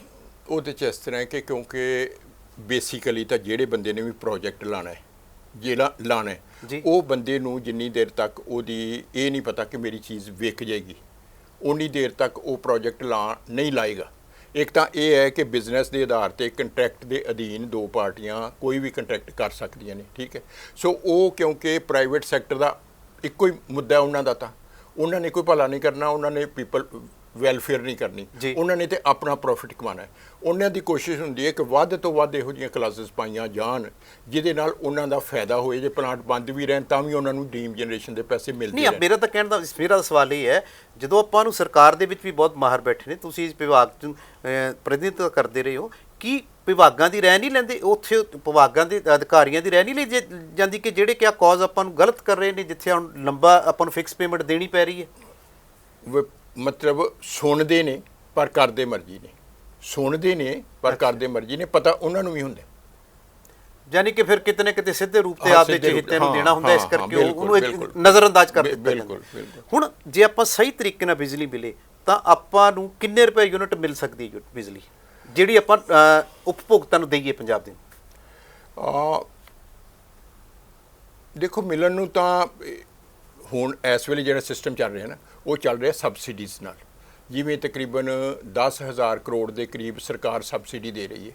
ਜੇ ਸਰਕਾਰ ਸਬਸਿਡੀ ਨਾ ਦੇ ਤੇ ਐਗਰੀਕਲਚਰ ਤੇ ਟੈਰਿਫ ਲੱਗੇਗਾ, ਠੀਕ ਹੈ। ਸੋ ਗੱਲ ਇਹ ਹੈ ਕਿ ਇਹ ਡਿਪੈਂਡ ਕਰਦਾ ਹੈ ਕਿ ਇਹਨੂੰ ਤੁਸੀਂ ਲੋਕਾਂ ਨੂੰ ਇੱਕ ਬਿਜ਼ਨਸ ਬਣਾ ਕੇ ਦੇਣਾ। ਜੇ ਤਾਂ ਬਿਜ਼ਨਸ ਬਣਾ ਕੇ ਦੇਣਾ ਫਿਰ ਤਾਂ ਪੂਰਾ ਜਿਹੜਾ ਰੇਟ ਸਭ ਤੇ ਇੱਕੋ ਹੀ ਰੇਟ ਲੱਗਣਾ ਚਾਹੀਦਾ। ਕੀ ਹੋ ਸਕਦਾ ਐਸਟੀਮੇਟ ਰੇਟ? ਉਹ ਰੇਟ ਤਾਂ 8 ਰੁਪਏ ਹੋ ਸਕਦਾ। ਵਿੱਚ ਪਤਾ ਕੀ ਹੈ, ਇੱਕ ਤਾਂ ਇਹ ਹੈ ਵੀ ਜਿਹੜਾ ਬਿਜਲੀ ਬੋਰਡ ਦੇ ਖਰਚੇ ਨੇ ਤੇ ਉਹ ਨੇ, ਇੱਕ ਸਰਕਾਰ ਦੇ ਵੀ ਇਹਦੇ 'ਚ ਕਾਫੀ ਉਹਨਾਂ ਨੇ ਵੀ ਟੈਕਸ ਲਾਏ ਹੋਏ ਨੇ, ਕਿਉਂਕਿ ਸਰਕਾਰ ਦੇ ਰਹੀ ਹੈ ਸਬਸਿਡੀ ਕਹਿਣ ਲਈ, ਹਾਂ, ਇੱਧਰ ਟੈਕਸ ਲਾ ਦਿੰਦੀ ਉਹਨਾਂ ਤੇ ਉਧਰ ਟੈਕਸ ਲਾ ਰਹੇ ਨੇ 1 ਰੁਪਏ 30 ਪੈਸੇ ਪ੍ਰਤੀ ਯੂਨਿਟ। ਕੋਈ ਇਨਫਰਾਸਟ੍ਰਕਚਰ ਡਿਵੈਲਪਮੈਂਟ ਫੰਡ ਹੈ, ਕੋਈ ਈਡੀ ਹੈ, ਉਹ ਫੰਡ ਲਾ ਕੇ ਤਕਰੀਬਨ 1.25 ਤੋਂ 1.5 ਰੁਪਏ ਤੱਕ ਉਹ ਅਗਰਾਉਣ ਦੀ ਕੋਸ਼ਿਸ਼ ਕਰਦੇ ਨੇ, ਕਿਉਂਕਿ ਸਰਕਾਰਾਂ ਤੇ ਆਪ ਰੈਡ ਹੈਗੀਆਂ ਨੇ, ਇਹਨਾਂ ਕੋਲ ਆਪ ਇਹਨਾਂ ਦੀ ਬੈਲੈਂਸ ਸ਼ੀਟ ਰੈਡ ਹੈ। ਸੋ ਇਹਨਾਂ ਕੋਲ ਪੈਸਾ ਹੈ ਨਹੀਂ, ਪਰ ਇਹ 3 ਲੱਖ ਕਰੋੜ ਦੇ ਕਰੀਬ ਦਾ ਕਰਜ਼ਾ ਮੰਨਿਆ ਜਾ ਰਿਹਾ ਪੰਜਾਬ। ਬਹੁਤ ਜ਼ਿਆਦਾ ਕਰਜ਼ਾ। ਸੋ ਇਹ ਪੋਲੀਟੀਕਲ ਕਾਰਨਾਂ ਕਰਕੇ ਫ੍ਰੀ ਦੇ ਰਹੇ ਨੇ, ਜਿੰਨੇ ਇੱਕ ਪਾਰਟੀ ਨਹੀਂ ਦਿੱਤਾ। ਹੁਣ ਪੋਲੀਟਿਕਸ ਇੱਥੇ ਹੁੰਦੀ ਹੈ ਨਾ, ਜੇ ਇੱਕ ਨੇ ਫ੍ਰੀ ਦੇ ਦਿੱਤਾ ਤੇ ਦੂਜਾ ਕਹਿੰਦਾ ਮੈਂ ਤਾਂ 200 ਦੇ ਥਾਂ 300 ਦਿਆਂਗਾ, 300 ਦੀ ਥਾਂ 'ਚ। ਦਿਸ ਇਜ਼ ਇਹ ਮਤਲਬ ਜਿਹਨੂੰ ਕਹੋ ਬਿਲਕੁਲ ਹੀ ਤਰਕਹੀਨ ਗੱਲ ਹੈ। ਇਹੋ ਜਿਹੀ ਕਿਸੇ ਪ੍ਰੌਡ ਵਿਅਕਤੀ ਨੂੰ, ਪੋਲੀਟੀਸ਼ੀਅਨ ਨੂੰ ਗੱਲ ਨਹੀਂ ਕਰਨੀ ਚਾਹੀਦੀ ਕਿ ਮੈਂ ਫ੍ਰੀ ਦਿਆਂਗਾ, ਕਿਉਂਕਿ ਜਿੰਨੀ ਦੇਰ ਤੱਕ ਤੁਹਾਨੂੰ ਸੈਕਟਰ ਦਾ ਪਤਾ ਹੀ ਨਹੀਂ, ਉਹਦੀਆਂ ਕੀ ਸਟਰੈਂਥ ਹੈ, ਉਹਦੀਆਂ ਵੀਕਨੈਸਸ ਨੇ, ਬਗੈਰ ਮਤਲਬ ਉਹਨੂੰ ਸਟੱਡੀ ਕੀਤਿਆਂ ਹੋਇਆਂ ਤੇ ਬਿਆਨ ਦੇ ਦੇਣਾ ਪੋਲੀਟੀਸ਼ੀਅਨਸ ਦੇ, ਇਹ ਬਿਲਕੁਲ ਤਰਕਹੀਨ ਨੇ ਤੇ ਇਹ ਮਤਲਬ ਇੱਕ ਕਿਸਮ ਦਾ ਮਿਸਲੀਡਿੰਗ ਦਾ। ਚਲੋ ਤੁਸੀਂ ਦਰਸ਼ਕਾਂ ਨੇ ਇੱਕ ਗੱਲ ਸਾਂਝੀ ਕਰੋ, 200 ਯੂਨਿਟ ਤਾਂ ਜਿਹੜੀ ਪਹਿਲਾਂ ਚੱਲ ਹੀ ਰਹੀ ਹੈ, ਹਾਂ, ਤੇ ਜਿਹੜੀ ਹੁਣ 300 ਯੂਨਿਟ ਦਾ ਐਲਾਨ ਕੀਤਾ ਹੈ, ਉਹ ਜ਼ਿਆਦਾ ਜਨਤਾ ਦੇ ਨੁਕਸਾਨਦੇਹ ਹੋਏਗਾ, ਜ਼ਿਆਦਾ ਖਜ਼ਾਨੇ ਤੇ ਵਜ਼ਨ ਪਾਏਗਾ, ਨੈਚੁਰਲੀ ਪਏਗਾ, ਕੁਦਰਤੀ ਤੌਰ ਤੇ। ਯਾਨੀ ਤਰਕਹੀਣ ਬਿਆਨ ਹੈ। ਹਾਂ, ਤਰਕਹੀਣ ਹੈ, ਟੋਟਲੀ ਤਰਕਹੀਣ ਹੈ, ਰਾਦਰ ਨੈਗੇਟਿਵ ਹੈ। ਇੱਕ ਹੁੰਦਾ ਤਰਕਹੀਨ, ਇੱਕ ਨੈਗੇਟਿਵ ਜੀ।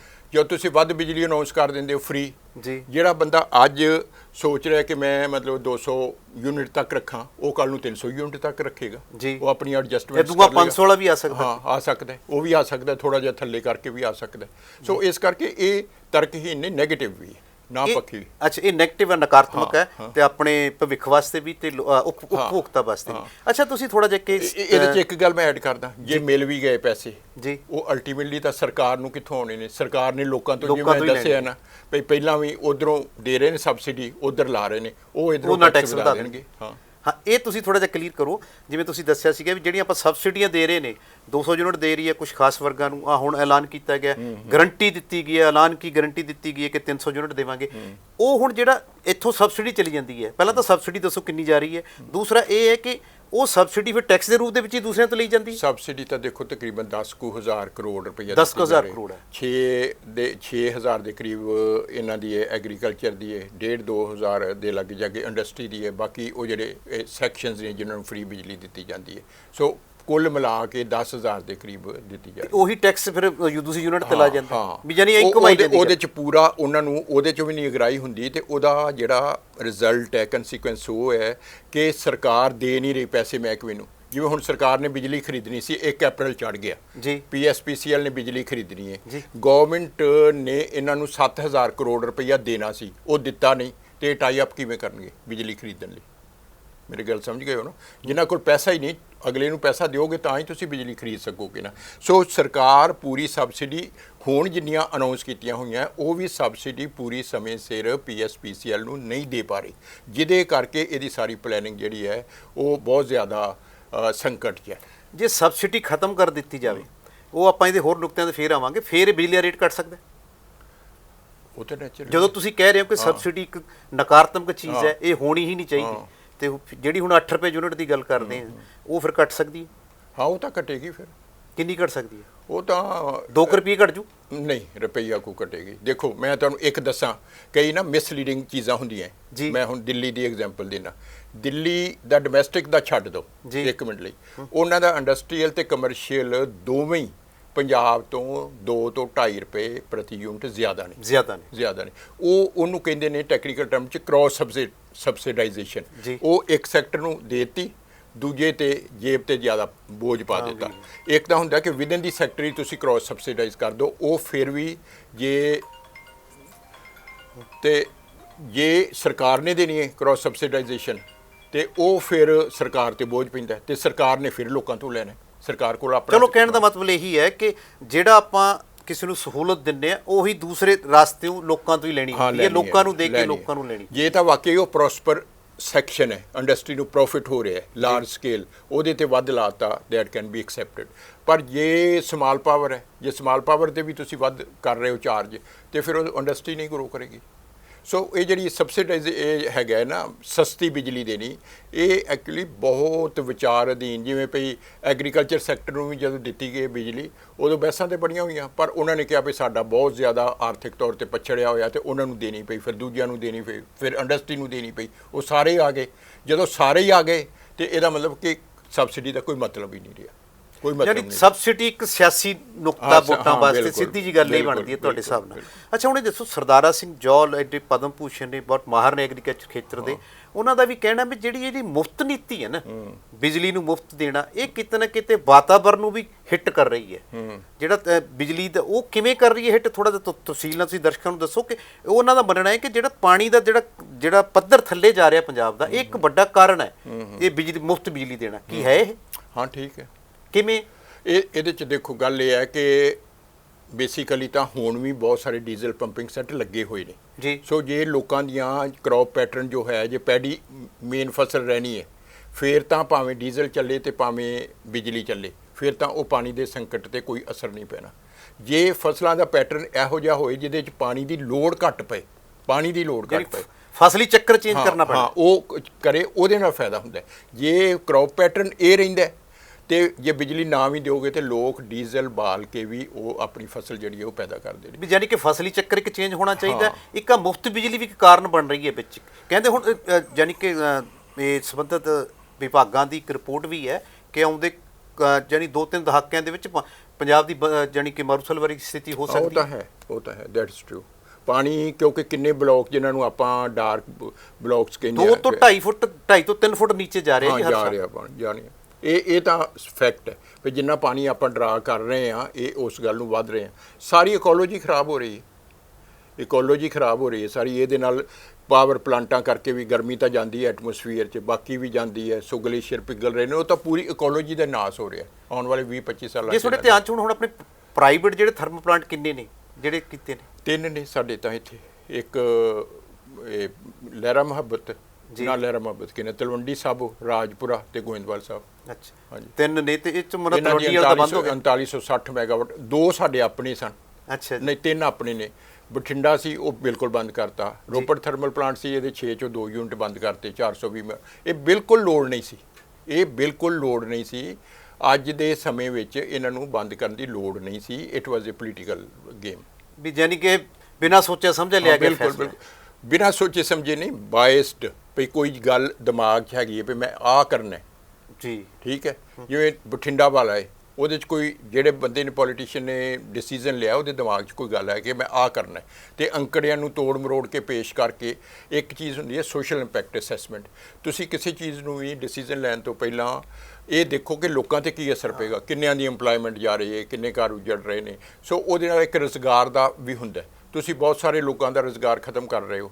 ਸੋ ਉਹਦੇ 'ਚ ਬਿਜਲੀ ਵੀ ਮਹਿੰਗੀ ਨਹੀਂ ਸੀ ਪੈ ਰਹੀ, ਕੋਈ ਐਸੀ ਗੱਲ ਨਹੀਂ। ਇਹਨਾਂ ਨੇ ਮਤਲਬ ਉਹ ਧੱਕੇ ਨਾਲ, it was a political decision, ਸਿਆਸੀ ਡਿਸੀਜਨ ਦੇ ਹਿਸਾਬ ਨਾਲ ਬੰਦ। ਬਿਲਕੁਲ, it was not a technical. ਅੱਛਾ ਹੁਣ ਲਗਾਤਾਰ ਕੱਟ ਲੱਗ ਰਹੇ ਨੇ, ਇਹ ਕੀ ਕਾਰਨ ਹੈ? 4.5 ਸਾਲ ਤੱਕ ਕੱਟ ਨਹੀਂ ਲੱਗੇ, ਹੁਣ ਇਹ ਕੱਟ ਲੱਗਣ ਦੀ ਕੀ ਵਜ੍ਹਾ ਹੈ? ਮੈਂ ਤੁਹਾਨੂੰ ਪਹਿਲਾਂ ਦੱਸਦਾ ਕਿ ਇਹਨਾਂ ਨੇ ਜਿਹੜੀਆਂ ਲੌਂਗ ਟਰਮ ਟਾਈ ਅਪਸ ਕਰਨੀਆਂ ਸੀ ਵੀ ਅਸੀਂ ਤੁਹਾਨੂੰ ਮੰਨ ਲਓ ਮਈ ਤੋਂ ਲੈ ਕੇ ਸਤੰਬਰ ਤੱਕ ਖਰੀਦਾਂਗੇ, ਉਹ ਨਹੀਂ ਕੀਤੇ, ਉਹ ਐਗਰੀਮੈਂਟਸ ਨਹੀਂ ਕੀਤੇ। ਸੋ ਜਿਹੜੇ ਸ਼ਾਰਟ ਟਰਮ ਨੇ ਉਹ ਮਾਰਕੀਟ 'ਚ ਕਈ ਵਾਰੀ ਨਹੀਂ ਮਿਲਦੀ ਬਿਜਲੀ ਤੁਹਾਨੂੰ। ਜਦੋਂ ਬਿਜਲੀ ਨਹੀਂ ਮਿਲਦੀ, ਸੈਕੰਡਲੀ ਟਰਾਂਸਮਿਸ਼ਨ ਕਪੈਸਿਟੀ ਇੰਨੀ ਨਹੀਂ ਸਾਡੇ ਕੋਲ ਵੀ ਅਸੀਂ ਪੂਰੀ ਆਪਣੀ ਰਿਕੁਆਇਰਮੈਂਟ ਦੂਜੀਆਂ ਸਟੇਟਾਂ ਤੋਂ ਖਰੀਦ ਸਕੀਏ। ਥਰਡਲੀ ਜਿਹੜਾ ਡਿਸਟ੍ਰੀਬਿਊਸ਼ਨ ਨੈਟਵਰਕ ਹੈ, ਇਹ ਪਬਲਿਕ ਸੈਕਟਰ 'ਚ ਸੀ ਪਹਿਲਾਂ ਸਾਰਾ ਡਿਪਾਰਟਮੈਂਟ। ਉਹਦੇ ਵਿੱਚ ਇਹਨਾਂ ਨੇ ਡਿਸਟ੍ਰੀਬਿਊਸ਼ਨ ਸਿਸਟਮ 'ਚ ਹੌਲੀ ਹੌਲੀ ਸਟਾਫ ਇੰਨਾ ਘਟਾ ਦਿੱਤਾ ਭਈ ਉਹਦੇ ਨਾਲ ਹੁਣ ਕੰਟਰੈਕਟਰ ਸਿਸਟਮ ਆ ਗਿਆ, ਆਊਟਸੋਰਸਿੰਗ ਆ ਗਿਆ। ਉਹਦੇ ਨਾਲ ਉਹ ਬੰਦੇ ਠੇਕੇ 'ਤੇ ਨੇ, 7-7 8-8 ਹਜ਼ਾਰ ਮਿਲਦਾ। ਉਹਨਾਂ ਦਾ ਇੱਕ ਤਾਂ ਸਕਿੱਲ ਨਹੀਂ, ਇੱਕ ਉਹ ਐਡੀਕੁਏਟ ਨਹੀਂ ਤੇ ਉਹ ਕੰਮ ਨਹੀਂ ਹੋ ਰਿਹਾ ਕੰਪਲੇਂਟਸ ਉਸ ਤਰ੍ਹਾਂ ਦਾ ਜਿਹੜੇ ਤਰੀਕੇ ਨਾਲ ਕੰਮ ਹੋਣਾ ਚਾਹੀਦਾ। ਮੇਨਟੇਨੈਂਸ ਦਾ ਕੰਮ ਡਿਸਟ੍ਰੀਬਿਊਸ਼ਨ ਸੈਕਟਰ 'ਚ ਬਹੁਤ ਜ਼ਿਆਦਾ ਸਫਰ ਕਰ ਰਿਹਾ। ਬਾਰ-ਬਾਰ ਫੀਡਰ ਟ੍ਰਿਪ ਹੋ ਰਹੇ ਨੇ ਤੇ ਓਵਰਲੋਡ ਹੋ ਰਹੇ ਨੇ, ਉਹਦੇ ਨਾਲ ਫਾਲਟ ਜ਼ਿਆਦਾ ਪੈ ਰਹੇ ਨੇ ਤੇ ਡਿਪਾਰਟਮੈਂਟ ਉਹਨੂੰ ਹੈਂਡਲ ਕਰਨ ਦੇ ਸਮਰੱਥ ਨਹੀਂ ਹੈਗਾ। ਜੇ ਆਪਾਂ ਮੋਟਾ ਜਿਹਾ ਅੰਦਾਜ਼ਾ ਲਾਈਏ, ਆਪਣੇ ਜਿਹੜੇ ਡੋਮੈਸਟਿਕ ਖਪਤਕਾਰ ਕਿੰਨੇ ਨੇ ਤੇ ਇੰਡਸਟਰੀ ਵਾਲੇ ਕਿੰਨੇ ਨੇ? ਇਹ ਮੈਂ ਅੰਕੜੇ ਨਹੀਂ ਲੈ ਕੇ ਆਇਆ। ਨਹੀਂ ਚਲੋ ਕੋਈ ਨਹੀਂ, ਐਸਟੀਮੇਟਡ ਕਿੰਨੀ ਕੁ ਬਿਜਲੀ ਜਾਂਦੀ ਇਹਨਾਂ ਨੂੰ? ਬਿਜਲੀ ਦੇਖੋ ਜਿਹੜੇ ਤੇ ਹੁੰਦੇ ਨੇ ਨਾ, ਹੁਣ ਪੈਟਰਨ ਬਦਲ ਗਿਆ। ਪਹਿਲਾਂ ਇਹ ਸੀ ਕਿ ਸਿਰਫ ਲਾਈਟ ਲੱਗਦੀ ਸੀ ਘਰਾਂ ਦੇ ਵਿੱਚ ਤੇ ਇਹਨਾਂ ਦਾ ਸਿਰਫ 10-12% ਲੋਡ ਫੈਕਟਰ ਹੁੰਦਾ ਸੀ। ਹੁਣ ਇਹ ਹੈ ਕਿ ਏਸੀ ਲੋਡ ਹੈ। ਏਸੀ ਲੋਡ ਇੱਕ ਸਿਸਟਮ ਨੂੰ ਓਵਰਲੋਡ ਕਰਨ 'ਚ ਬਹੁਤ ਵੱਡਾ ਯੋਗਦਾਨ ਪਾਉਂਦਾ ਹੈ। ਇੱਕ ਤਾਂ ਹੁੰਦਾ ਕਿ ਅਸੀਂ ਜਨਰੇਸ਼ਨ ਕਪੈਸਿਟੀ ਦੀ ਮੈਨੇਜਮੈਂਟ, ਇੱਕ ਹੈ ਡਿਮਾਂਡ ਸਾਈਡ ਮੈਨੇਜਮੈਂਟ। ਸਰਕਾਰਾਂ ਦੀ ਮਤਲਬ ਆਪਣੀ ਅਵੇਅਰਨੈਸ ਨਾ ਹੋਣ ਕਰਕੇ ਜਿਹੜਾ ਏਸੀ ਲੋਡ ਹੈ ਉਹ ਲੋਕਾਂ ਨੂੰ ਨਹੀਂ ਕਹਿ ਰਹੇ ਕਿ ਤੁਸੀਂ ਇਹਨਾਂ ਨੂੰ ਕੰਟਰੋਲ ਕਰੋ। ਬਹੁਤ ਜ਼ਿਆਦਾ ਏਸੀ ਨਾਲ ਵੀ ਜਿਹੜੀਆਂ ਗੈਸਸ ਪੈਦਾ ਹੁੰਦੀਆਂ ਨੇ ਉਹ ਵੀ ਵਾਤਾਵਰਨ ਨੂੰ ਖਰਾਬ ਕਰਦੀਆਂ ਨੇ, ਗਰਮੀ ਵੀ ਪੈਦਾ ਕਰਦੀਆਂ। So demand side management is also an ਜਿਹੜੀ ਮੰਗ ਦੀ ਪ੍ਰਬੰਧ ਹੈ ਉਹ ਸਰਕਾਰ ਦੇਖ ਕੇ ਨਹੀਂ ਕਰਦੀ ਨਹੀਂ ਪਈ, ਬਿਲਕੁਲ ਹੀ ਉਹਦੇ ਬਾਰੇ ਕੋਈ ਅਵੇਅਰਨੈਸ ਨਹੀਂ ਪੈਦਾ ਕਰਦੀ। ਅੱਛਾ, ਬੀਤੇ ਕੱਲ ਵੀ ਸਰਕਾਰ ਦਾ ਇੱਕ ਵਿਸ਼ੇਸ਼ ਹਦਾਇਤ ਆਈ ਹੈ ਕਿ ਦਫ਼ਤਰਾਂ ਦਾ ਟਾਈਮ ਸਵੇਰ 8 ਤੋਂ 2 ਵਜੇ ਤੱਕ ਕਰ ਦਿੱਤਾ ਗਿਆ।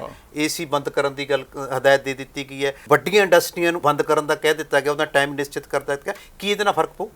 ਫਰਕ ਤਾਂ ਪਏਗਾ। ਕਿੰਨੇ %? ਨਹੀਂ, ਪਰ ਗੱਲ ਇਹ ਹੈ ਕਿ ਇੱਕ ਤਾਂ ਇਹ ਪੂਰਾ ਲਾਗੂ ਨਹੀਂ ਹੋਣਾ, ਨੰਬਰ 1 ਜੀ, ਠੀਕ ਹੈ। ਨੰਬਰ 2 ਤੇ ਇਟਸ ਏ ਫਾਇਰ ਫਾਈਟਿੰਗ, ਮਤਲਬ ਜਿਹਨੂੰ ਕਹਿੰਦੇ ਨੇ ਭਈ ਹੁਣ ਘਰ ਨੂੰ ਅੱਗ ਲੱਗ ਗਈ ਹੈ ਤੇ ਉਧਰੋਂ ਬਾਲਟੀ ਫੜੋ, ਉਧਰੋਂ ਪਾਣੀ ਫੜੋ, ਭਈ ਇਹਨੂੰ ਬੁਝਾਓ।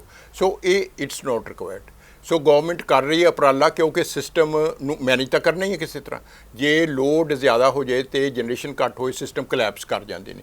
ਸੋ ਇਸ ਕਰਕੇ ਉਹਨੂੰ ਮੀਟਵੇਟ ਕਰਨ ਲਈ ਰਾਤੀ ਵੀ ਅਰਬਨ ਕੱਟ ਲਾ ਰਹੇ ਨੇ, ਦਿਨੇ ਵੀ ਲੱਗ ਰਹੇ ਨੇ, ਇਹਨਾਂ ਨੂੰ ਵੀ ਕਹਿ ਰਹੇ ਨੇ। ਸੋ ਇਸ ਵੇਲੇ ਇਹਨਾਂ ਨੂੰ ਕਰਨੇ ਪੈਣੇ ਨੇ। ਜਿਹੜੀ ਸਰਕਾਰ ਦੀ ਗੈਰ ਯੋਜਨਾਬੰਦੀ ਕਰਕੇ ਲੋਕਾਂ ਨੂੰ ਦੁੱਖ ਭੁਗਤਣਾ ਪੈ ਰਿਹਾ, ਉਹੀ ਮੈਂ ਕਹਿ ਰਿਹਾ ਵਾਂ ਕਿ ਜੇ ਪਹਿਲਾਂ ਇਹ ਯੋਜਨਾਬੰਦੀ ਕਰ ਲੈਂਦੇ ਤੇ ਇਹ ਚੀਜ਼ਾਂ ਨਾ ਕਰਨੀਆਂ ਪੈਂਦੀਆਂ, which looks to be a desperate steps. ਹੁਣ ਜੇ ਤੁਸੀਂ 2 ਲੈਣਾ ਜਾਂ 2-3 ਲੈਣਾ 'ਚ ਇੱਕ ਬਰੀਫ ਕਰਨਾ ਚਾਹੋ ਤਾਂ ਇਸ ਟਾਈਮ ਇਹ ਤੁਸੀਂ ਨੀਤੀ ਮਾਹਰ ਹੋ ਬਿਜਲੀ ਦੇ, ਵੀ ਕੀ ਬਿਜਲੀ ਤੇ ਨੀਤੀ ਕੀ ਹੋਣੀ ਚਾਹੀਦੀ ਹੈ? ਸਰਕਾਰ ਨੂੰ ਲੋਕਾਂ ਦੇ ਵਿੱਚ ਦੇਖ ਕੇ ਕੀ ਕਰਨਾ ਚਾਹੀਦਾ ਜਿਹਦਾ ਬਿਜਲੀ ਦਾ ਰੇਟ ਵੀ ਘੱਟ ਰਹੇ ਤੇ ਸਿਸਟਮ ਠੀਕ ਰਹੇ? ਇਹਨੂੰ ਨਾ ਪਬਲਿਕ ਸੈਕਟਰ ਨੂੰ ਸਟਰੈਂਥਨ ਕਰਨਾ ਚਾਹੀਦਾ, ਪਬਲਿਕ ਸੈਕਟਰ 'ਚ ਇਹਨੂੰ ਰੱਖਣਾ ਚਾਹੀਦਾ। ਉਹਦੇ 'ਚ ਆਪਟੀਮਮ ਯੂਟੀਲਾਈਜੇਸ਼ਨ ਜ਼ਿਆਦਾ ਹੈ, ਉਹਦੇ 'ਚ ਪਲੈਨਿੰਗ ਵੀ ਜ਼ਿਆਦਾ ਹੈ। ਉਹਦੇ 'ਚ ਅਸੀਂ ਮਤਲਬ ਟੈਰਿਫ ਵੀ ਕੰਟਰੋਲ ਕਰ ਸਕਦੇ ਹਾਂ, ਲੋਸਿਸ ਵੀ ਕੰਟਰੋਲ ਕਰ ਸਕਦੇ ਹਾਂ। ਬੇਸਿਕਲੀ ਗਵਰਨਮੈਂਟ ਆਫ ਇੰਡੀਆ ਨੇ ਜਿਹੜੀ 2003 ਐਕਟ ਲਿਆਂਦਾ ਉਹਦੇ ਮੁਤਾਬਕ ਸੀ ਕਿ ਸਭ ਕੁਛ ਹੀ ਪ੍ਰਾਈਵੇਟ ਨੂੰ ਦੇ ਦੇਣਾ, ਜਨਰੇਸ਼ਨ ਵੀ, ਡਿਸਟ੍ਰੀਬਿਊਸ਼ਨ ਵੀ। ਪਰ ਪ੍ਰਾਈਵੇਟ ਕੰਪਨੀਆਂ ਨੇ ਸਵਾਏ ਦਿੱਲੀ ਦੇ ਵਿੱਚ ਇਜ਼ ਸਿਟੀ ਸਟੇਟ ਕਿਤੇ ਪੈਰ ਨਹੀਂ ਰੱਖਿਆ। ਨਹੀਂ ਤੇ ਪਹਿਲਾਂ ਇਹ ਸੀ ਵੀ 100 ਤੋਂ ਵੱਧ ਸ਼ਹਿਰ ਆਇਡੈਂਟੀਫਾਈ ਕੀਤੇ ਨੇ ਜਿਹੜੇ ਪ੍ਰਾਈਵੇਟ ਕੰਪਨੀ ਨੇ ਲੈਣੇ ਨੇ, ਪਰ ਉਹਨਾਂ ਨੇ ਵੇਖਿਆ ਕਿ ਸਾਡਾ ਇੱਥੇ ਮਤਲਬ ਪ੍ਰੋਫਿਟ ਨਹੀਂ ਬਣਨਾ ਤੇ ਅਸੀਂ ਫੇਲ ਹੋ ਜਾਣਾ। ਉੜੀਸਾ 'ਚ ਸਭ ਤੋਂ ਪਹਿਲਾਂ ਰਿਲਾਇੰਸ ਗਿਆ ਐਂਡ ਦੇ ਫੇਲਡ ਵੈਰੀ ਬੈਡਲੀ। ਸੋ ਹਾਲਾਂਕਿ ਉੜੀਸਾ 'ਚ ਸਭ ਤੋਂ ਸਸਤੀ ਬਿਜਲੀ ਸੀ ਕਿਉਂਕਿ ਉੱਥੇ ਹਾਈਡਰੋ ਪਾਵਰ ਪਲਾਂਟ ਲੱਗੇ ਹੋਏ ਸੀ। ਸੋ ਇਸ ਕਰਕੇ ਇਹਨਾਂ ਨੂੰ ਬਿਲਕੁਲ ਪਬਲਿਕ ਸੈਕਟਰ ਨੂੰ ਡਿਵੈਲਪ ਕਰਨਾ ਚਾਹੀਦਾ ਹੈ ਤੇ ਮਾਹਿਰਾਂ ਤੋਂ ਸਲਾਹ ਲੈ ਕੇ ਤੇ ਅੱਗੇ ਵਧਣਾ ਚਾਹੀਦਾ ਹੈ। ਗੈਰ ਵਾਜਬ ਕੀਤੇ ਹੋਏ ਐਗਰੀਮੈਂਟ ਉਹ ਕਿਵੇਂ ਰੱਦ ਹੋ ਸਕਦੇ ਨੇ? ਹਾਂਜੀ, ਉਹ ਹੈਗੀ ਹੈ ਕਲੌਜ਼ ਵੀ ਜੇ ਤੁਸੀਂ 3 ਸਾਲ ਉਹਨਾਂ ਦੀ ਬਿਜਲੀ ਨਾ ਖਰੀਦੋ ਪਈ ਸਾਨੂੰ ਨਹੀਂ ਚਾਹੀਦੀ ਤੁਸੀਂ ਆਪ, ਤੇ ਉਹ 3 ਸਾਲ ਫਿਕਸ ਚਾਰजेस ਦੇਣੇ ਪੈਣਗੇ, ਉਦੋਂ ਬਾਅਦ ਉਹ ਰੱਦ ਹੋ ਸਕਦੇ ਨੇ। ਹੈਗੀ ਹੈ ਕਲੌਜ਼। ਇੱਕ ਗੱਲ ਇਹ ਵੀ ਆਈ ਸੀ, ਇਹ ਤਾਂ ਤੁਸੀਂ ਦੱਸਿਆ ਵੀ ਕੌਜ਼ ਦੀ ਗੱਲ ਇਹ ਵੀ ਆਈ ਸੀ ਜਾਨੀ ਵਿਧਾਨ ਸਭਾ ਇਜਲਾਸ ਬੁਲਾ ਕੇ ਉੱਥੇ ਵੀ ਕੋਈ ਐਕਟ ਨਵਾਂ ਕਰ ਸਕਦਾ, ਉਹ ਵੱਖਰੀ ਗੱਲ ਹੈ। ਉਹ ਤਾਂ ਦੇਖੋ ਇਦਾਂ ਹੈ ਗੱਲ ਕਿ 2 ਬੰਦਿਆਂ ਦਾ ਐਗਰੀਮੈਂਟ ਹੈ, ਉਹ ਫਿਰ ਕੋਰਟ ਆ ਉਹਨਾਂ ਨੂੰ ਰਿਲੀਫ ਦੇ ਦੇਣਗੀਆਂ ਦੂਜੀ ਪਾਰਟੀ ਨੂੰ। ਕਿਉਂਕਿ ਜੇ ਤੁਸੀਂ ਵਿਧਾਨ ਸਭਾ 'ਚ ਕਰਦੇ ਹੋ ਐਗਰੀਮੈਂਟ ਤਾਂ ਗਵਰਨਮੈਂਟ ਨੇ ਕੀਤਾ ਹੈ ਨਾ, ਜਾਂ ਤਾਂ ਕੰਟਰੈਕਟ ਕੋਰਟ 'ਚ ਰੱਦ ਹੋਏਗਾ ਜੀ, ਵਿਧਾਨ ਸਭਾ ਉਹਨੂੰ ਕਰੇਗੀ ਤੇ ਉਹ ਕੋਰਟਸ ਉਹਨੂੰ ਐਕਸੈਪਟ ਨਹੀਂ ਕਰਨਗੀਆਂ ਤੇ ਜੁਡੀਸ਼ਰੀ ਦਾ ਜਿਹੜਾ ਡਿਸੀਜਨ ਹੈ ਦੈਟ ਇਜ਼ ਦੀ ਫਾਈਨਲ। ਲਮਕੇ ਆਉਂਦਾ ਨਹੀਂ, ਲਮਕੇ ਨਹੀਂ ਆਉਂਦਾ। ਉਹ ਦੇਖੇਗਾ ਵੀ ਜਦੋਂ ਐਗਰੀਮੈਂਟ ਕੀਤਾ ਤੁਸੀਂ, ਉਹ ਜੁਡੀਸ਼ਰੀ ਨੇ ਤੇ ਇਹ ਵੇਖਣਾ ਕਿ ਵਾਟ ਵਰ ਦੀ ਪ੍ਰੋਵੀਜ਼ਨਸ, ਤੇ ਉਹ ਪ੍ਰੋਵੀਜ਼ਨਸ ਦੇ ਅਧੀਨ ਹੀ ਜਾ ਸਕਦਾ। ਜੇ ਕੋਈ ਉਹਦੇ ਤੇ ਪੂਰਾ ਹੀ ਕਾਂਟਾ ਮਾਰਦੇ ਵੀ ਅਸੀਂ ਨਹੀਂ ਖਰੀਦਦੇ, ਉਹ ਕੋਰਟ ਨਹੀਂ ਐਕਸੈਪਟ ਕਰੇਗੀ, ਉੱਥੇ ਵੈਲਿਡਿਟੀ ਨਹੀਂ ਬਣੇਗੀ ਉਹਦੀ। ਅੱਛਾ, ਸਿੱਧੂ ਸਾਹਿਬ ਨੇ ਟਵੀਟ ਰਾਹੀਂ ਕਿਹਾ ਸੀਗਾ ਕਿ ਜਿਹੜੀ ਆਪਣੀ ਬਿਜਲੀ ਦਾ ਜਿਹੜਾ ਹੁਣ ਨੀਤੀਆਂ ਦੇ ਰਹੇ ਨੇ 65,000 ਕਰੋੜ ਰੁਪਏ ਦਾ ਵਜਨ ਪਏਗਾ ਲੋਕਾਂ ਤੇ, ਇਹ ਸੰਭਾਵਨਾ ਕਿਹੜੇ ਤੇ? ਸਿੱਧੂ ਸਾਹਿਬ ਨੇ ਬਿਜਲੀ ਦਾ ਜਿਹੜਾ ਹੁਣ ਕਿਹਾ ਸੀ ਟਵੀਟ ਕਰਕੇ, ਜਿਵੇਂ ਟਵੀਟਾਂ ਦੀ ਉਹਦੀ ਗੱਲ ਚੱਲ ਰਹੀ ਸੀ, ਉਹ ਜਿਵੇਂ ਉਹਨਾਂ ਨੇ ਬਿਜਲੀ ਨੁਕਤੇ ਦੱਸੇ ਸੀ ਵੀ ਬਿਜਲੀ 3 ਰੁਪਏ ਵੀ ਦੇ ਸਕਦੇ ਹਾਂ ਆਪਾਂ, ਬਿਜਲੀ 5 ਰੁਪਏ ਬਿਜਲੀ ਦੇ ਸਕਦੇ ਹਾਂ, ਕੋਈ ਸੰਭਾਵਨਾ ਹੈ? ਮੈਂ ਤੁਹਾਨੂੰ ਦੱਸਾਂ, ਪੰਜਾਬ 'ਚ ਗੈਰ ਸੰਜੀਦਾ ਰਾਜਸੀ ਨੇਤਾਵਾਂ ਦੀ, ਠੀਕ ਹੈ ਜੀ, ਮੈਂ ਨਹੀਂ ਨਾਂ ਲੈਂਦਾ ਇਹਨਾਂ ਦਾ, ਤੁਸੀਂ ਕੁਛ ਲੋਕਾਂ ਨੂੰ ਬਿਲਕੁਲ ਹੀ ਗਰਾਊਂਡ ਨਾਲ ਨਹੀਂ ਜੁੜੇ। ਦਿਸ ਇਜ਼ ਅ ਟ੍ਰੈਜਡੀ ਜੀ, ਦਿਸ ਇਜ਼ ਅ ਟ੍ਰੈਜਡੀ। ਭਈ ਲੀਡਰ ਜਿਨ੍ਹਾਂ ਨੇ ਸਟੇਟ ਨੂੰ ਲੀਡ ਕਰਨਾ ਹੈ, ਇੱਕ ਤਾਂ ਭਈ ਪਤਾ ਹੈ ਜ਼ਮੀਨੀ ਪੱਧਰ ਤੇ ਜਾਣਦੇ, ਇੱਕ ਤਾਂ ਉਹ ਹੈ ਪਰ ਲੋਕਾਂ ਨੂੰ ਪਤਾ ਹੈ ਉਹ ਲੋਕਾਂ ਨੂੰ ਮਿਸਲੀਡ ਕਰ ਰਹੇ ਨੇ ਜੀ।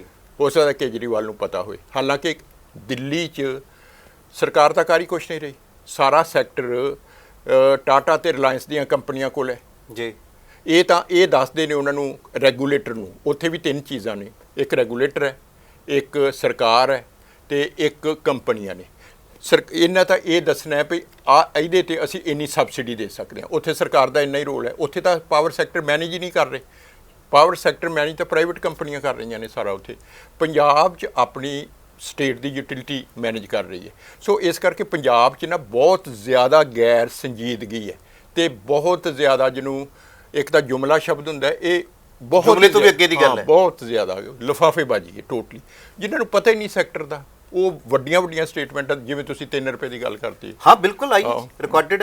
ਯਾਨੀ ਕਿ ਇਹ ਜਿਹੜੇ ਸਿਆਸੀ ਆਪਣੇ ਜਿਹੜੇ ਲੀਡਰ ਨੇ, ਇਹ ਗੈਰ ਸੰਜੀਦਾ ਢੰਗ ਨਾਲ ਬਿਨਾਂ ਜ਼ਮੀਨੀ ਪੱਧਰ ਤੋਂ ਜਾਣੇ ਹੋਏ ਬਿਆਨਬਾਜ਼ੀ ਕਰ ਰਹੇ ਨੇ, ਸਿਰਫ ਆਪਣੇ ਸਿਆਸੀ ਹਿੱਤਾਂ ਵਾਸਤੇ। ਅਜੇ ਵੀ ਨਹੀਂ ਸਮਝ ਰਹੇ ਕਿ ਇਹ ਸੈਕਟਰ ਕਿੰਨਾ ਜ਼ਰੂਰੀ ਹੈ ਜੀ।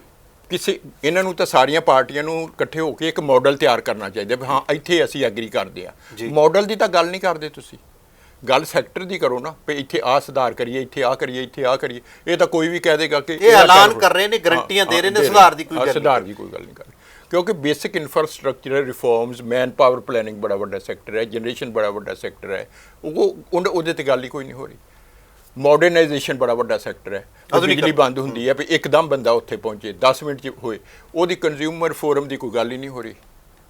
ਹੁਣ ਪ੍ਰਾਈਵੇਟ ਕੰਪਨੀਆਂ ਆ ਗਈਆਂ, ਉਹ ਮੀਟਰ ਲਾ ਰਹੀਆਂ ਧੜਾ ਸਮਾਰਟ ਮੀਟਰ ਨੇ। ਲੋਕ ਉਹ ਕਹਿ ਰਹੇ ਨੇ ਵੀ ਤੇਜ਼ ਚੱਲ ਰਹੇ ਨੇ। ਸੋ ਇਹ ਵੀ ਉੱਤਰੋਂ ਠੋਸਿਆ ਹੋਇਆ ਡਿਸੀਜ਼ਨ ਹੈ। ਪਹਿਲੇ ਮੀਟਰ ਵੀ ਵਧੀਆ ਚੱਲ ਰਹੇ ਸੀ, ਹੁਣ ਇੰਨਾ ਮੀਟਰਾਂ ਦਾ ਬੋਝ ਪਏਗਾ, ਇਹ ਕਿੱਥੇ ਜਾਏਗਾ? ਇਹ ਲੋਕਾਂ ਤੇ ਜਾਏਗਾ। ਯਾਨੀ ਯੋਜਨਾਬੰਦੀ ਕਰਨ ਤੋਂ ਬਾਅਦ ਫਿਰ ਕੰਮ ਫੈਸਲਾ ਕਰਨਾ, ਐਲਾਨ ਨਾ ਕਰਨਾ। ਹਾਂ ਬਿਲਕੁਲ ਯੋਜਨਾਬੰਦੀ ਬਹੁਤ ਜ਼ਰੂਰੀ ਹੈ। ਐਲਾਨ ਤੇ ਬੇਹੂਦਾ ਨੇ, ਸਿਚੁਏਸ਼ਨ ਨੂੰ ਜ਼ਿਆਦਾ ਵਿਸ਼ੇਟ ਕਰਦੇ ਨੇ। ਇਹ ਸਨ ਬਿਜਲੀ ਨੀਤੀ ਮਾਹਰ MS ਬਾਜਵਾ ਜੀ, ਡਿਪਟੀ ਚੀਫ ਇੰਜੀਨੀਅਰ ਪੰਜਾਬ ਰਾਜ ਬਿਜਲੀ ਬੋਰਡ ਸਾਬਕਾ।